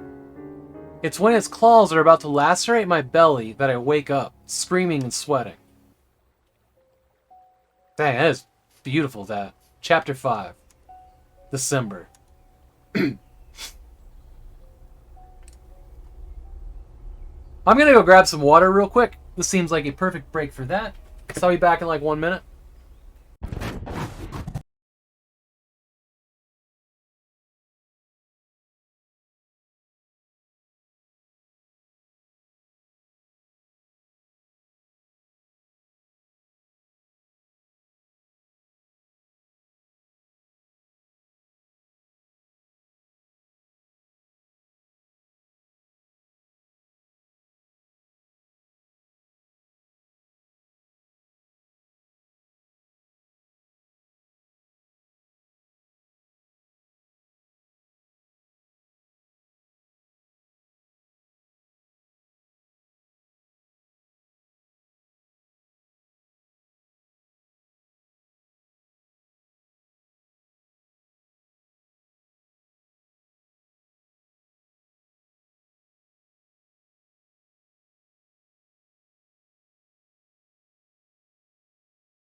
Okay. About to go to the market when I hear a car coming up the path. I think about Frank, who said he was coming back these days, and must be eager to talk. I'm surprised to see a big black sedan park in the yard.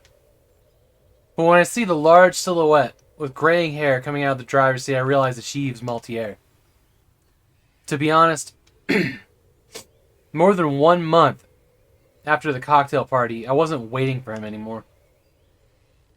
He waves at me, goes around the car, takes a big file from the passenger seat, then walks in my direction. He's brandishing the file like a trophy. Good morning, Daphne. As you can witness, we've been working very hard, my daughter and I. Oops. Can I reset that? I feel like... Okay, here we go.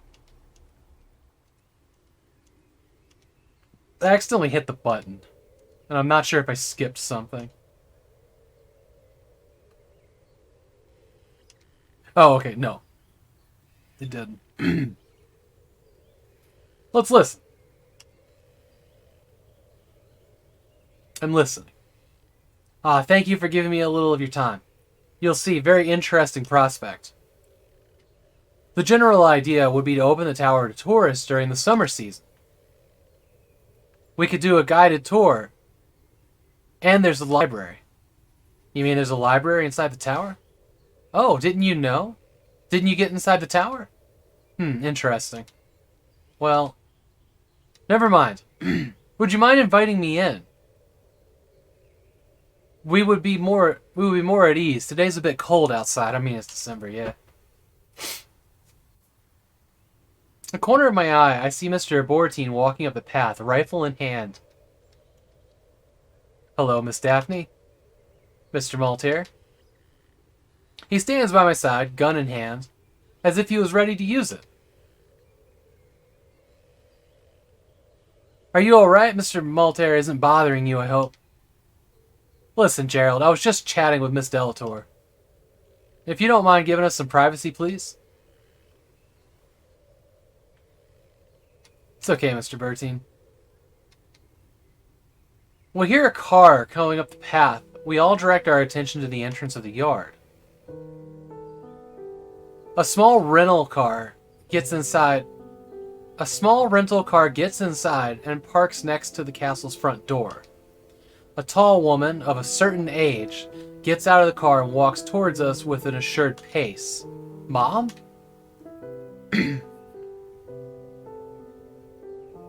Sophie Delator. I guess it's high time I arrived. Looking at Yves, she says, "Hello, Daphne.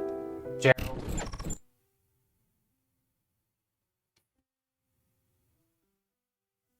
God damn it, voice attack.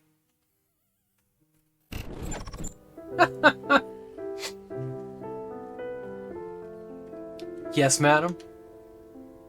Please fire a warning shot, will you?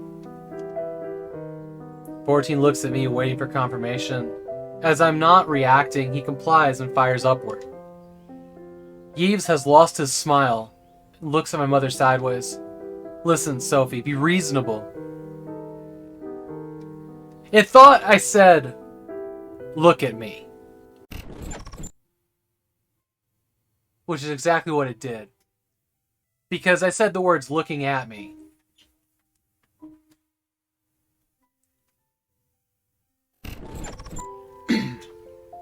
Which is amazing, because normally I have to say it twice before it's like, oh, you wanted me to do something? We haven't seen each other for 30 years. Do you really want to? Completely ignoring Yves, my mother turns to 14. Gerard? Yes, madam? You can fire a second shot at Yves if he hasn't left the property in 30 seconds. Very well, madam. Then I'd like you to bring my luggage to the yellow bedroom in the west wing. Of course, madam. Oh, and send your wife, please. I'd like her to make us a coffee. Wow. Wow, lady. Just demand, demand, demand. I need to have a talk with my daughter. I follow Mom into the living room. A few seconds later, we hear the sound of squealing tires in the courtyard and then the noise of an engine dying in the distance. Did you get my letter? Yes, but in September, as you could witness, I had already accepted the heritage. Ah.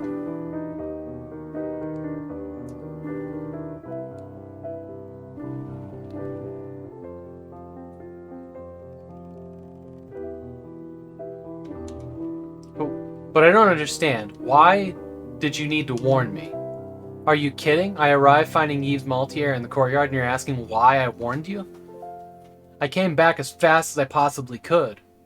But it seems it was too late anyway. What were you doing in Asia? When you got your scholarship, your life was on track. I no longer had to worry about your future. So I decided to go back to school. Sorry, my nose. Incredibly itchy. As it usually is. I'll have it no other way! Thank you. I had enough of going from a crap job to another, so I took a correspondence course on international trade. 3 years ago, I was hired by an investment bank. They quickly offered me a promotion, but I had to move to Hong Kong. Since you had burned the bridges, I thought you were safe. Anyways, safe from these family issues, I agree to go. How could I foresee your grandmother would pull this trick on me? Even in the grave, she continues being a nuisance. I sent you this letter as soon as I heard your grandmother was dead. Thanks to the family notary who contacted me out of courtesy. I tried to take a leave of absence, but I was working on a large deal and my bosses insisted that I stay until we signed. Of course, it took longer than I would have liked. Something doesn't add up. You were the direct heiress, so you should have been the one to succeed, shouldn't you? Your grandmother made me sign a paper stipulating I was renouncing the inheritance when I left the village. I thought it would protect you, but I'm not a lawyer, and knowing your grandmother, she must have found a way to bend the law her way. She must have foreseen it would happen that way. You need to tell me? On one side, grandmother seems to have planned everything to make sure I got the house, and on the other, you're telling me I should have refused the inheritance. I know the village is a nest of vipers with the Maltiers and the Delator's reputation. But don't you think I had the right to know my own origins? I don't think you're grasping the gravity of the situation. Until then, Yves didn't know you existed. Now that he does, now that he knows who you are, it changes everything. Tell me then, why cut me out of the rest of the family? Why putting so much effort into keeping me in the dark? Very well, listen. Very well, listen carefully and answer me honestly, can you? I'd nod in agreement. Did you have strange dreams? Yeah. Yes, I'm having reoccurring dreams about a sphinx and a kind of creature. Ah, I knew it. But she cuts me off before I could go on. Were there strange accidents since you came here?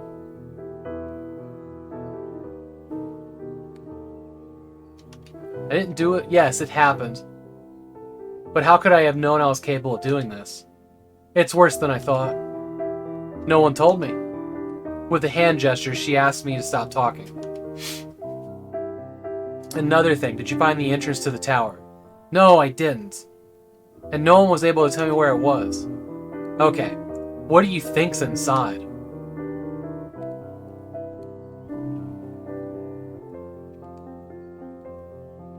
Source of magical energy.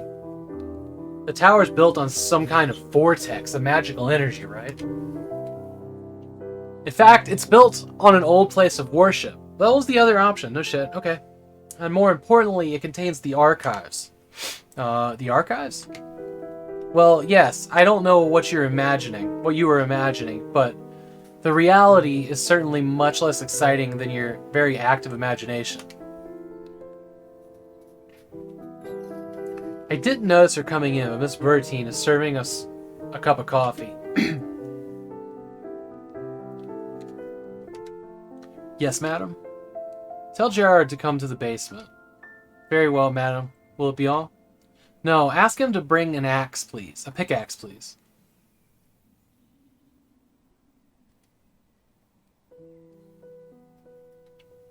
I followed Mom to the basement. We go through the wine cellar, we take the corridor. We go through a little room, then another, where some old furniture was stored. There's an old tapestry depicting a hunt, which is almost entirely covers the wall in front of us. Oh god, it was this obvious? I don't remember going in there during my expedition, when I was myself looking for the entrance to the tower. Do you feel something? I get closer to the wall, asking myself what my mother is pointing at. Indeed, there's almost an imperceptible vibration that gives me goosebumps for an instant.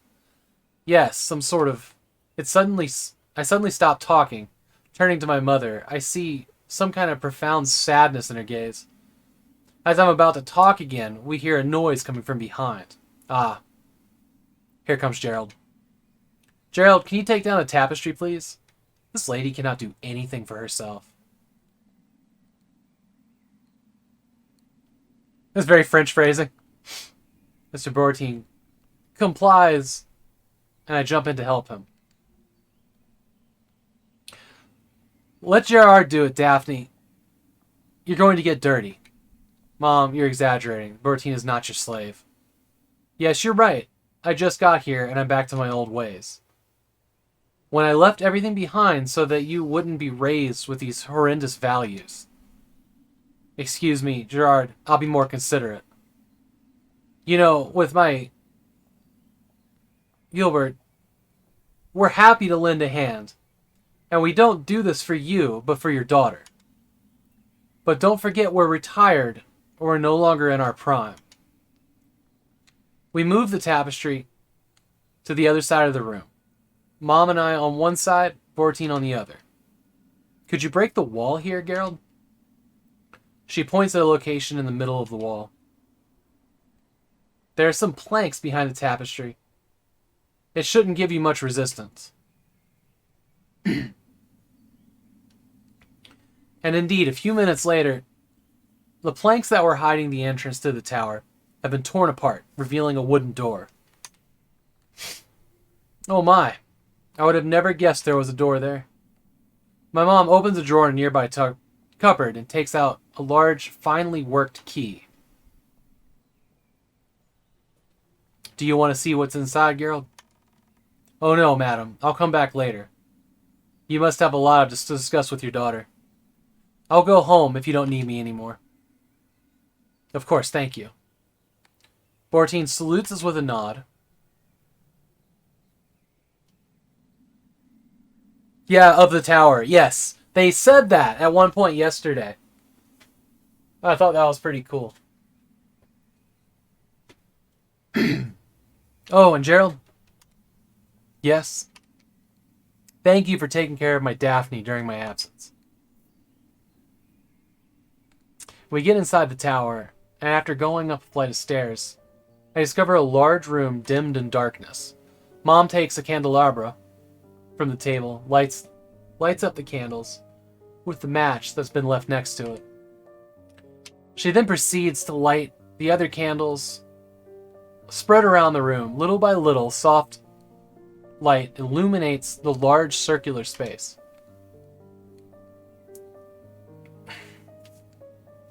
The floor is made of a huge granite stone,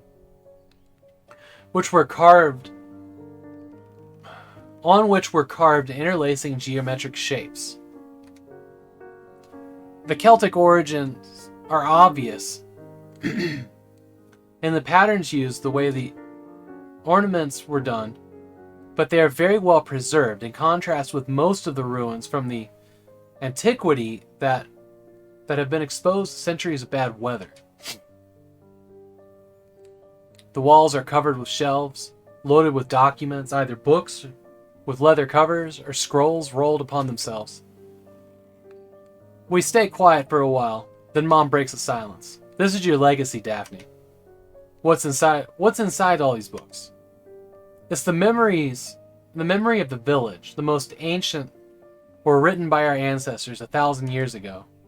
The tower was built on the site of an old place of worship because there seemed to be some kind of magnetic anomaly that helps preserve them. Yes, it feels like this place is special. There's a strange quality in the air. Is that why there's almost no dust, no moisture? Exactly. You're on the site of a place of pilgrimage of the antiquity. A place where they performed the miracles.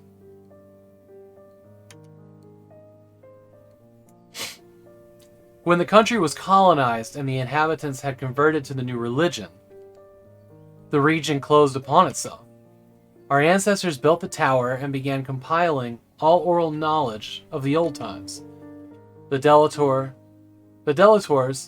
the order of the priestesses, have welcomed the representatives of the other cults, coming from everywhere, trying to escape the persecution and wanting their knowledge to survive at any price. To sum it up, you're inside one of the largest libraries of occult knowledge in the world. Fascinating. The story's pretty great. We silently go back to the living room. The ambience is ominous, and it feels like what just happened will have a huge impact on my future. Mom takes an armchair. I sit on the sofa. So do you understand why Yves can't, at any cost, get inside the tower? He already has the whole village at his feet without having access to the archives. I don't know what he would be capable of if he could take advantage of the knowledge contained in the tower. Exactly. The Delators have refused access to the tower to the Maltese for generations and generations, and for a good reason. But until then, it was a losing battle because it's been several generations that no Delator could perform the miracles. That's why I left. I wanted to prevent you from living in this perpetual conflict. Why do you think I can change things? Deep inside, I always knew you were different. I tried to protect you as much as I could to prevent you from carrying this burden. If we had stayed in the village, your grandmother would have raised you as if you were a messiah. I wanted you to be able to choose your own path.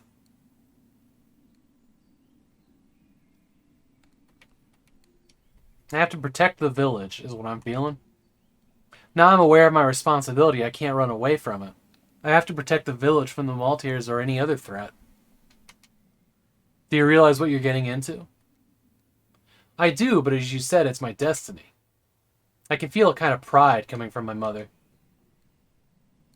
You walked into a solitary and difficult path. I'll do my best to help you through it. But enough talking about this. Tell me about your life, about what I've missed. Oh, so you dated anybody? We stay there for a long while, Mom and I chatting in the living room. Then we go get some groceries at the market and prepare dinner together. Both enjoying this renewed complicity. A couple days later, I'm at the bakery getting some bread.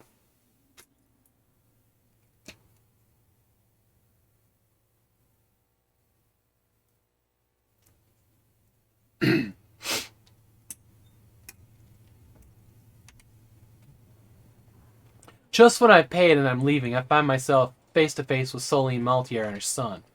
There's a moment of surprise as I'm about to greet her. She starts yelling at me copiously.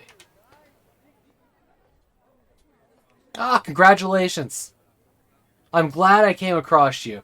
I haven't had the opportunity to congratulate you on the classy way you welcomed my father. I tried to be nice. I even agreed to have coffee with you, despite the reputation of the Delators. And 2 weeks later, you welcomed my father with a rifle. If I didn't have my son with me... Let's get worked up. You'd never get tired, you all. You never get tired, you all, Maltiers. All of these unfounded accusations. Think for yourself for once. Instead of believing everything your father says. And when I thought we could have been friends, but I'm afraid I've been wasting my time. I've been working on this file for a whole month. And you don't even have the decency to give my father 10 minutes to listen to what we prepared. And then... Oh. You want me to pose as the nasty one? Have a look in the mirror, Daphne.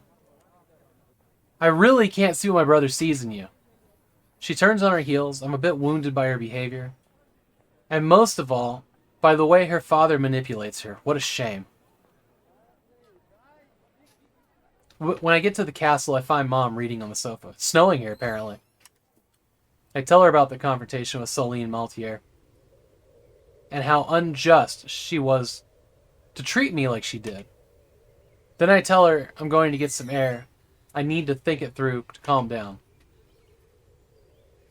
Without notice, she takes me in her arms and holds me tight. I enjoy this moment of tenderness, so rare coming from her. I feel she's sorry for me for this burden I decided to carry, and this unfair quarrel with Maltiers that I have to deal with. I put on a scarf and a coat. It's cold outside. Biting, and it's invigorating at the same time. It's a nice sunny winter day, which changes from the fog and the showers we've had to put up with all November long. I'm walking around the forest. I'm lost in thought, and I realize my feet took me to a small clearing with a kind of oval pool in the center. I suddenly have a shiver. Did the temperature drop? Snow is falling again. I realize the day is dying. The last rays of sunlight are about to disappear behind the treetops. I know I should turn around and go back to the castle before it gets too dark. Am I dreaming? I can't look away from the pool to draw closer until I get into the water without really noticing. The freezing cold pierces my feet like 1,000 needles. The pain seems almost unreal, as if it was a dream. I go further. I know it's a bad idea, but I can't refrain. I have water up to my knees.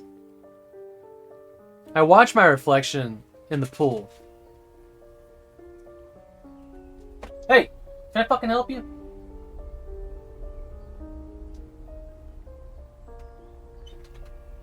Cat just came in here to chew on a plastic bag. Because that's what she needs in her stomach. somewhere something has deeply been unjust to my cat that she feels the need to eat plastic. It's loud and annoying in the middle of the night. And it's particularly awful when it comes out the other end. So, yes. Can I fucking help you, cat? White as a sheet. With a feverish look. That looks back at me from the surface of the pool.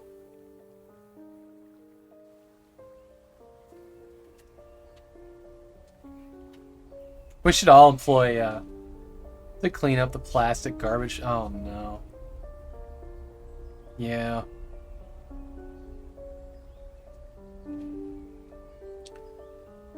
Then, just like that, I'm overtaken by this void. And a biting cold, liquid, encompasses me wholly. For an instant, the darkness is complete. I'm in a kind of woolly cocoon. The heat and the characteristic smell of a wood fire overwhelm my senses. I hear distant voices, but I'm unable to move. A chance I found her there. If I hadn't gone hunting. Her back, Gerald, I was worried sick. How's stuff going? Mom came back. So the dad's trying, or the dad of Maltier is trying to get in the tower. Mom came back, told her basically their family was like super witches. And then took her in, they found the entrance to the tower, they went up there, and she explained that all of the Celtic knowledge that was hiding from religion as it overtook the country was combined into one area in this tower. And that's why the Maltiers want in the tower, because of the amount of knowledge there. Which is ridiculously fucking interesting, if you ask me. And since she seems to have the gift of the Delators, our characters decided, or I've decided, that we need to protect the town from the Maltiers. And I think we just decided to drown ourselves in a dream in freezing water, so we're coming to now. Welcome in, DC, I'm glad you're here. I was worried sick. She left 3 hours ago with the night. Madam Sophie, come over here. She's waking up.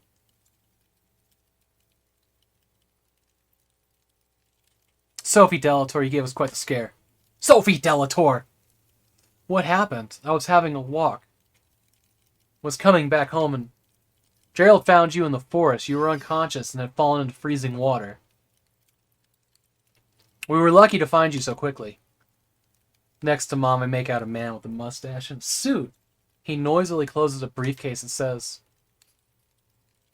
"Well, if you don't mind, I have to go, Miss Delator. You are very lucky.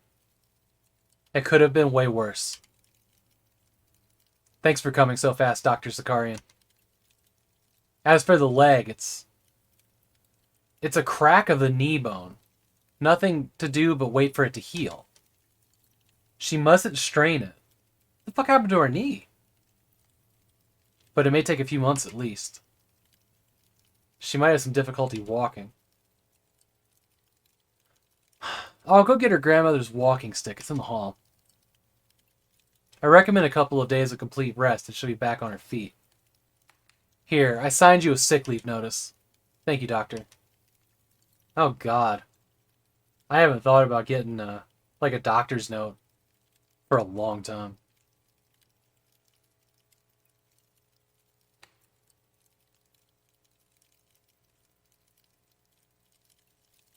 I realized little by little they were talking about me. I'm in the living room. There's a blazing fire in the fireplace, so I've coiled up in a heavy mohair blanket. Oh my God, nose. Like, the more I talk, the more it itches. I sit back on the sofa. When I put a foot down and try to get up, I feel a dull ache in my right leg. Careful, miss, you're going to hurt yourself. The doctor said you have to rest. In an unbearable effort, I managed to spurt out, "I think I will stay on the sofa." I lie down again and instantly fall into a dreamless sleep. When I come to my senses, the fire is almost out, save for a couple cinders at the back of the fireplace. The cold light of the morning comes through the window. Miss Bertine is asleep in the armchair in front of me, snug up in a plaid. I hear noises coming from the kitchen. I put my feet on the ground. I can still feel this dull pain. I'm trying to get up. A walking stick with a finely worked brass pommel has been put next to me. Leaning on it, I manage to crawl towards the kitchen. Mom is making herself coffee, her back turned. Mom? Daphne, you shouldn't. She stops talking. I can read a sudden dread in her eyes. Daphne, your hair. Yes. Here we go. We're having a character change. I turn sideways and look into the mirror. In the chest of the hall, I discover with horror several strands of my hair have turned gray around my face. After a couple days of resting, I see Dr. Zakarian again, and he allows me to resume working. He confirms... Am I a witch? I think Apple's a witch too then, if it turns your hair gray. That's fucking funny. He confirms I might have a hard time walking for a long while. It's very depressing news, and I don't like feeling myself diminished.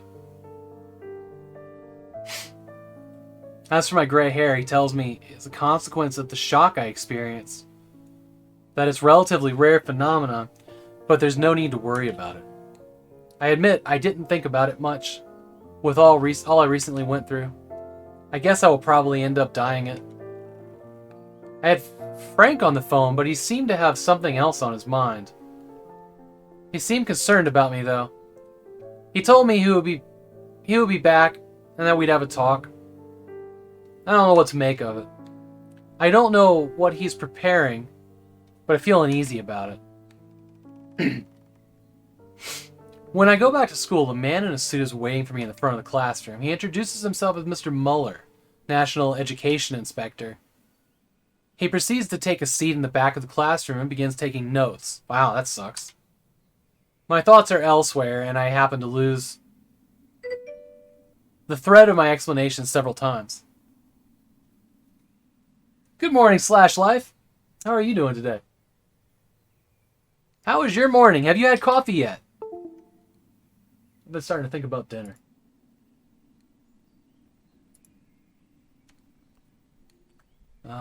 Lose my thread of explanation several times.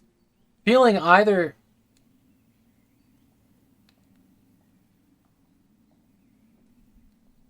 This many concurrent windows? It's actually Windows 98, and it definitely can. Oh, it's 1:15 a.m. Not the right time for coffee. Well, it's actually captured from the PC next to me over here. On an IBM Net Vista. Not the game, but the window as an image. As PNGs that I can move around freely. Feeling either his condescending gaze at the back of my neck or his irritation towards my every word doesn't help me focus. I hope that seeing me with a walking stick would make him a bit more lenient. But it doesn't seem to touch him one bit. At the end of the day, Muller scolds me copiously, yelling with big gestures that he's never seen anything like this, and that there would be consequences.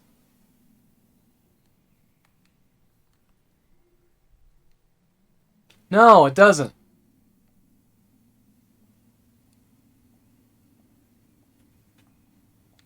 Which Windows did... Hey, Jay, are you still around? Which Windows had the gradients? Was that Windows 9... Was that Windows 98 before 2nd edition? It's also entirely possible that Microsoft Plus changed the theme of it. Because I have that installed as well. That was XP maybe 2000. Yeah, because I haven't seen the gradient. I've got 3 Windows 98 machines next to me. But as soon as you said that, I'm like, wait, which one was that? Because it was definitely 95 that was a single color. But like right here, my finger's pointing, these little windows, those were specifically Windows 98. You know, the little loading things like for Internet Explorer and the file browser. These little guys. I'm like 99% sure of that. Yeah, the big blue tile thingies. It must have been 2000. But I could run in classic mode and get that old style back. Yeah.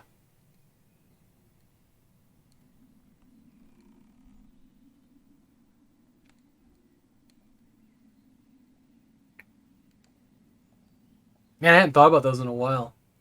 I've seen some other streamers use ones that were gradients. Like, ALVS Joe does. I think hers are gradients, too. Huh. At the end of the day, Mueller scolds me copiously, yelling with big gestures that he never saw anything like this and that there would be consequences. Unfortunately, I don't have much to say in my defense. I let the storm pass, trying to shorten this unpleasant moment. When I get to my car to drive back home, I'm already fuming.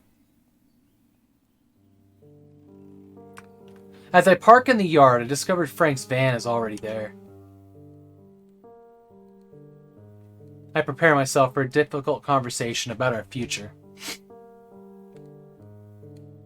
As soon as I am out of the car, I see him waiting for me at the threshold. Daphne. Damn, her hair looks amazing, right? Hello, Frank. We need to talk. I follow him into the living room. I can see he's fuming.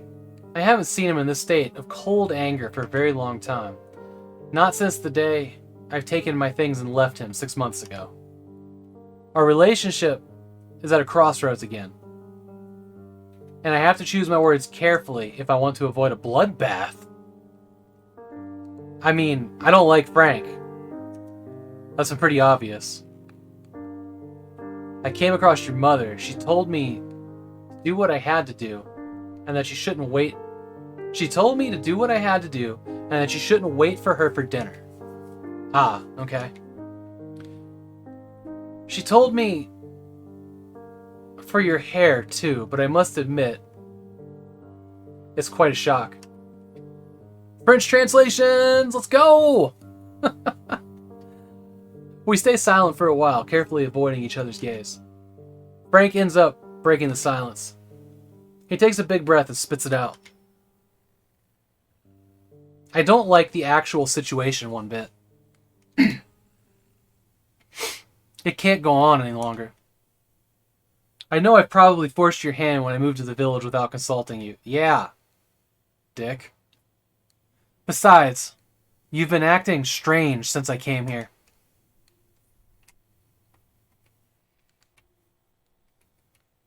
So what do you guys want to do here? These are the two options. I don't want us to get back together or out of my house. Maybe it's the way I'm reading it, but he just feels like he's demanding things, and fuck this guy in general, because he doesn't understand the word no. Does anybody have a preference on how harsh we want to be here? I'm gonna have a sip of water.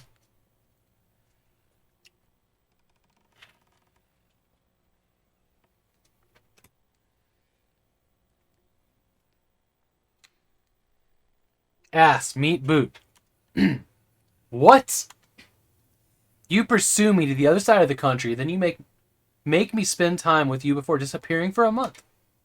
Meanwhile, I almost die. Yves Maltier comes to threaten me at my door. Mom comes back from Hong Kong. I have an inspection at school.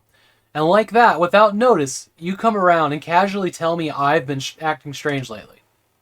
Let me remind you we broke up, Frank, so if you please take your stuff and stop haunting me once and for all. Frank gives me a black look. Is that really what you want? Look at me. Yes. Yes, it is.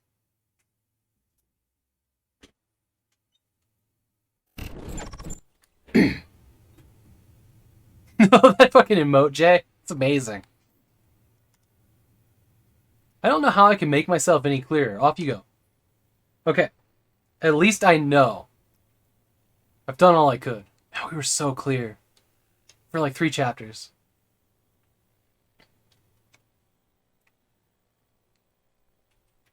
People from the village are right. They say that you, the Delators, are all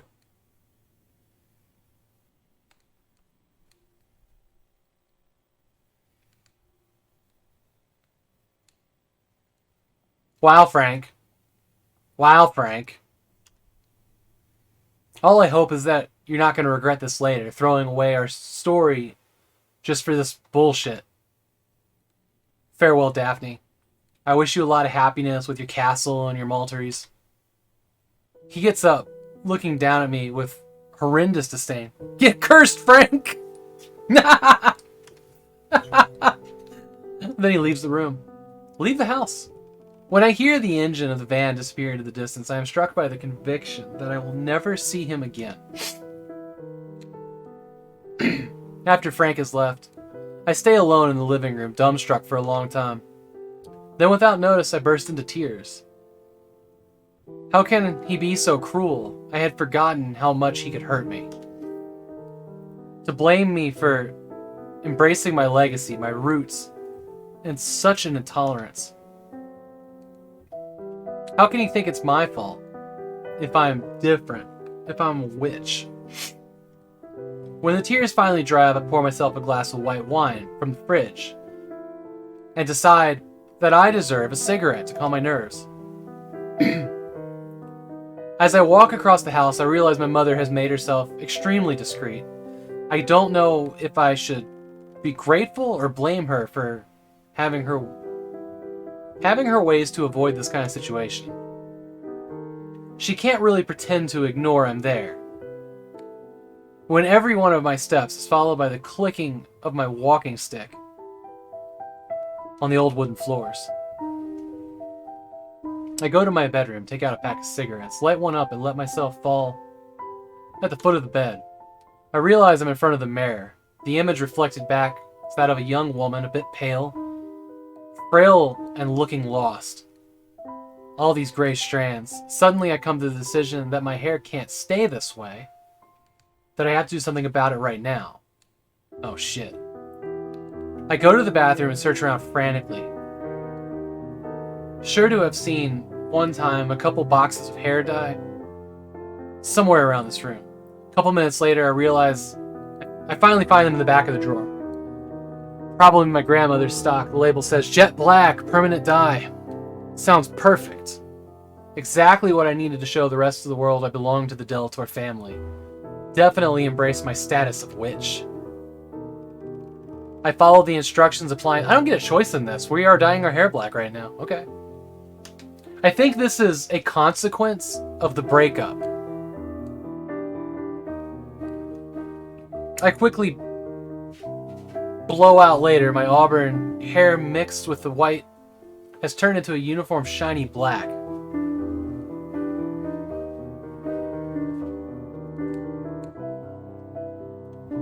So they must have gotten rid of them by 2nd edition. We fuck yes, got it up. Because all the computers that I always install 98 2nd edition, and they've always been non-gradient by default. They must have made that not the default for SE.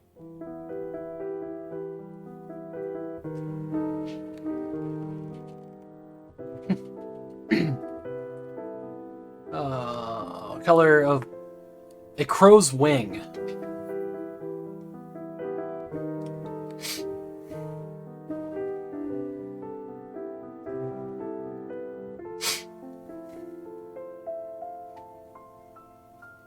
This new look hardens my features and a little bit, gives the illusion that my complexion is paler than it was.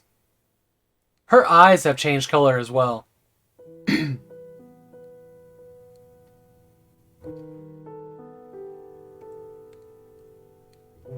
Right? Didn't they? Hang on.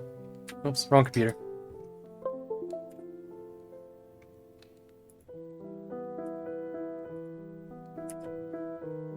Hello? Let me see the desktop. No, her eyes were always this kind of like gray whatever, weren't they?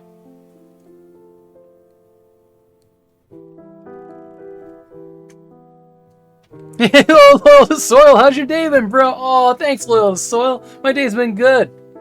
Just getting home from work. It's good to see you, Loyal. How are you? I mean, you answered yourself, but now you can answer me.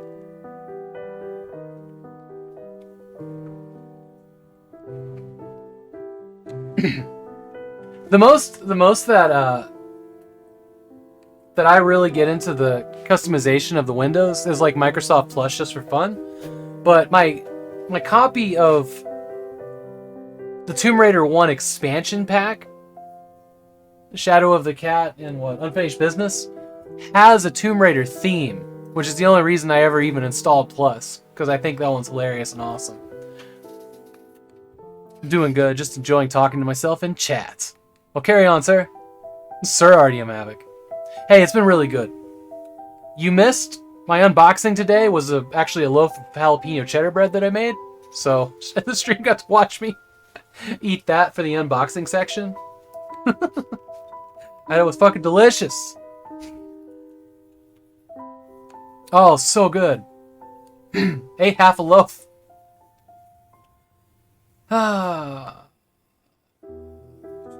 I realize with satisfaction that the image I see is every aspect is identical to one that appeared in my dreams several times during the last months.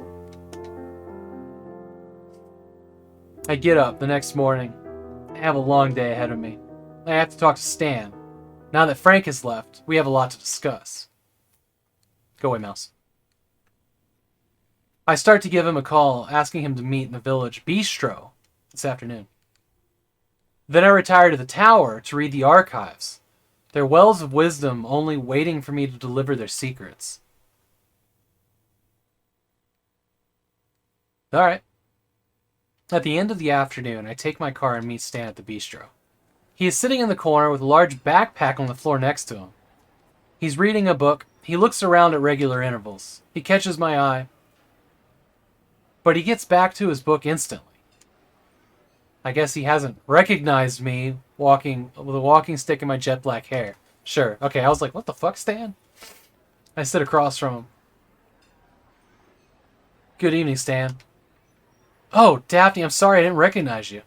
What happened to your leg? I hurt myself, an accident in the forest, nothing serious. If I hadn't fallen in freezing water.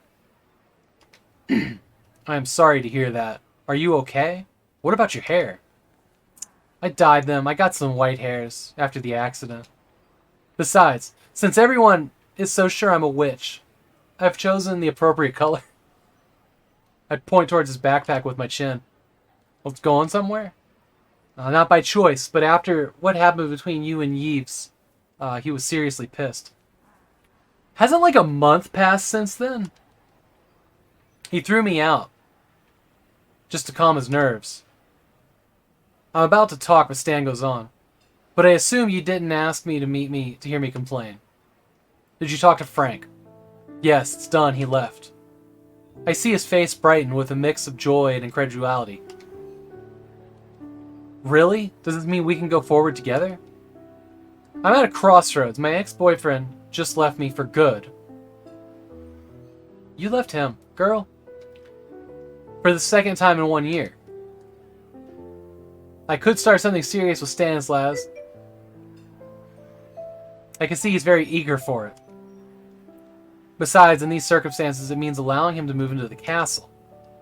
Am I ready to do this? Yes, let's go. Come live with me at the castle. Fuck your leg! Let's throw you through the air! Only waiting for one word from me, Stan moves the table that separates us and kisses me with passion. What are we waiting for? Let's go. He says, wow. He pays up. A couple minutes later, we're home and starting this new chapter of our story. The holiday season comes very fast.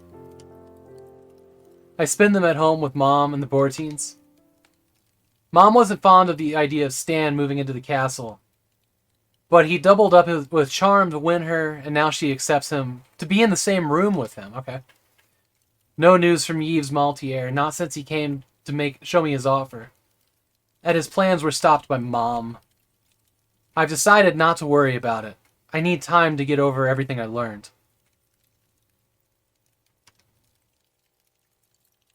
I spend most of my time in the tower, learning about the rich past of my family in the area. I'm glad to have put up with several years of Latin in high school, even if I would never have guessed it would be useful in such circumstances. The stories inside the illuminated books are really fascinating, especially all the stuff about the source and the entities that covet it. I still have these strange dreams, but they're different now. I'm still in the forest, but the episodes of the pool and the Sphinx don't occur anymore. Maybe because all of it has already happened. Every time the dream ends with me meeting with the strange beast, we look at each other for a while. Oh, because she's now the guardian that keeps him at bay.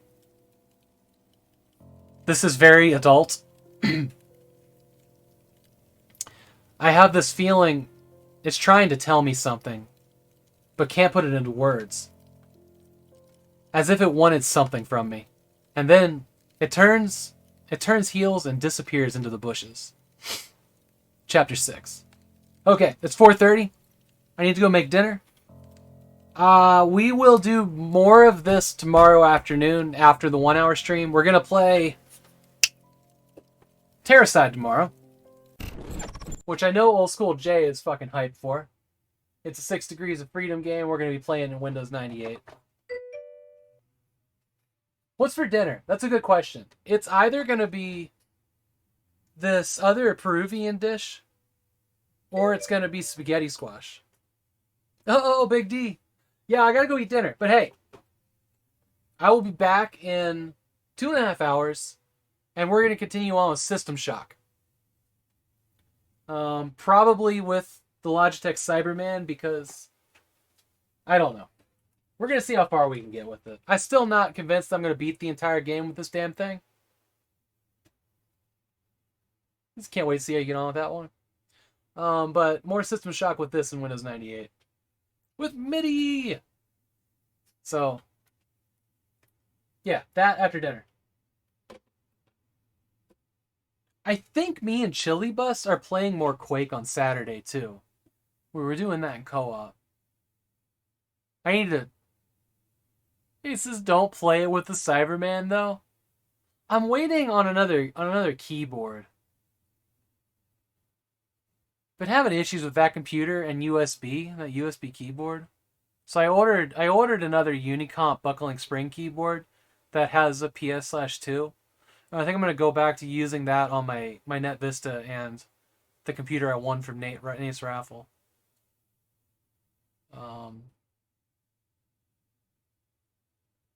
You did your stream for 3 hours, Big D, just going through the CDs. Damn it. I'm gonna have to go back and watch that VOD at 2-speed. Let's find somebody to raid. But yeah, I'm super into this dumb story. It's not a dumb story. Visual novel.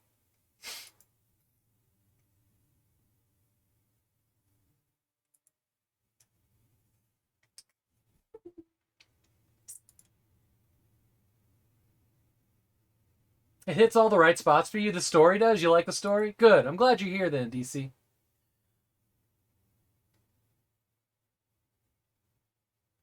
Have a good din. I've been trying to do a mountain of paperwork for a union thing.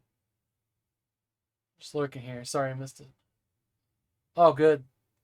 VODs if you want. Tech Link. Hey, the Tech Link. Both sound good. Oh! You guys all have the same damn color, damn it. Anyways, welcome in, Tech Link, and goodbye. I've never really done a visual novel game. Just kind of avoided the shit out of them, but this one was free, and I just decided to throw it in because I said I will literally play anything. And I'm glad I did because I'm really enjoying it.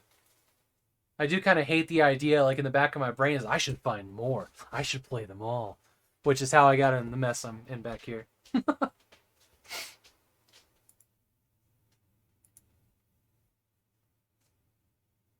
People were around and I ended up pulling out a bag of old RAM and music cards. Damn it!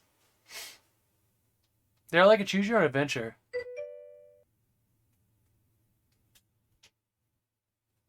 You mentioned Artyom Havok and Old School J a lot. Okay. Let's find out who we're raiding.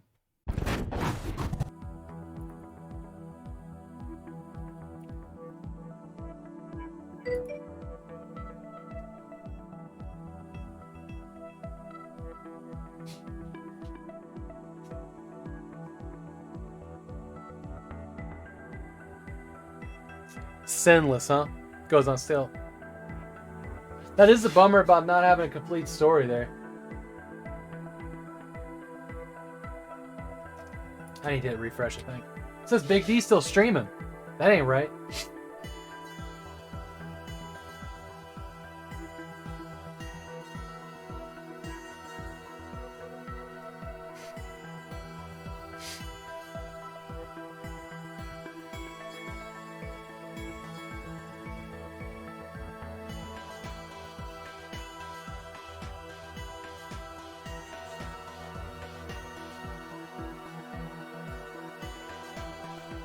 Let's go hang out with Proto Planimo. She's doing the Resident Evil HD.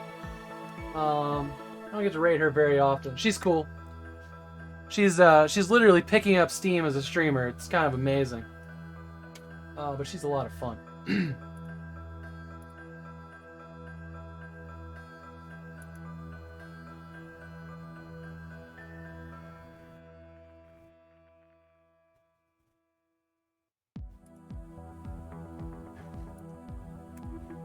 Thank you, everybody, for being here. I appreciate and love all of you, and I'll see you in a couple hours. You know, anybody that wants to come back for some System Shock craziness. I'll have to think about what I want to do with the controls there, because I'd have to remap a lot.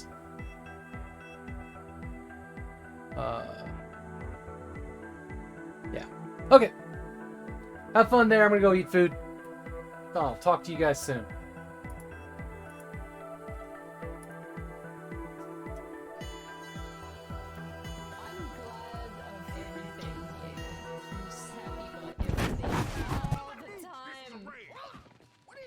Some kind of raid? Hello, Artyom. How you doing? What were you playing?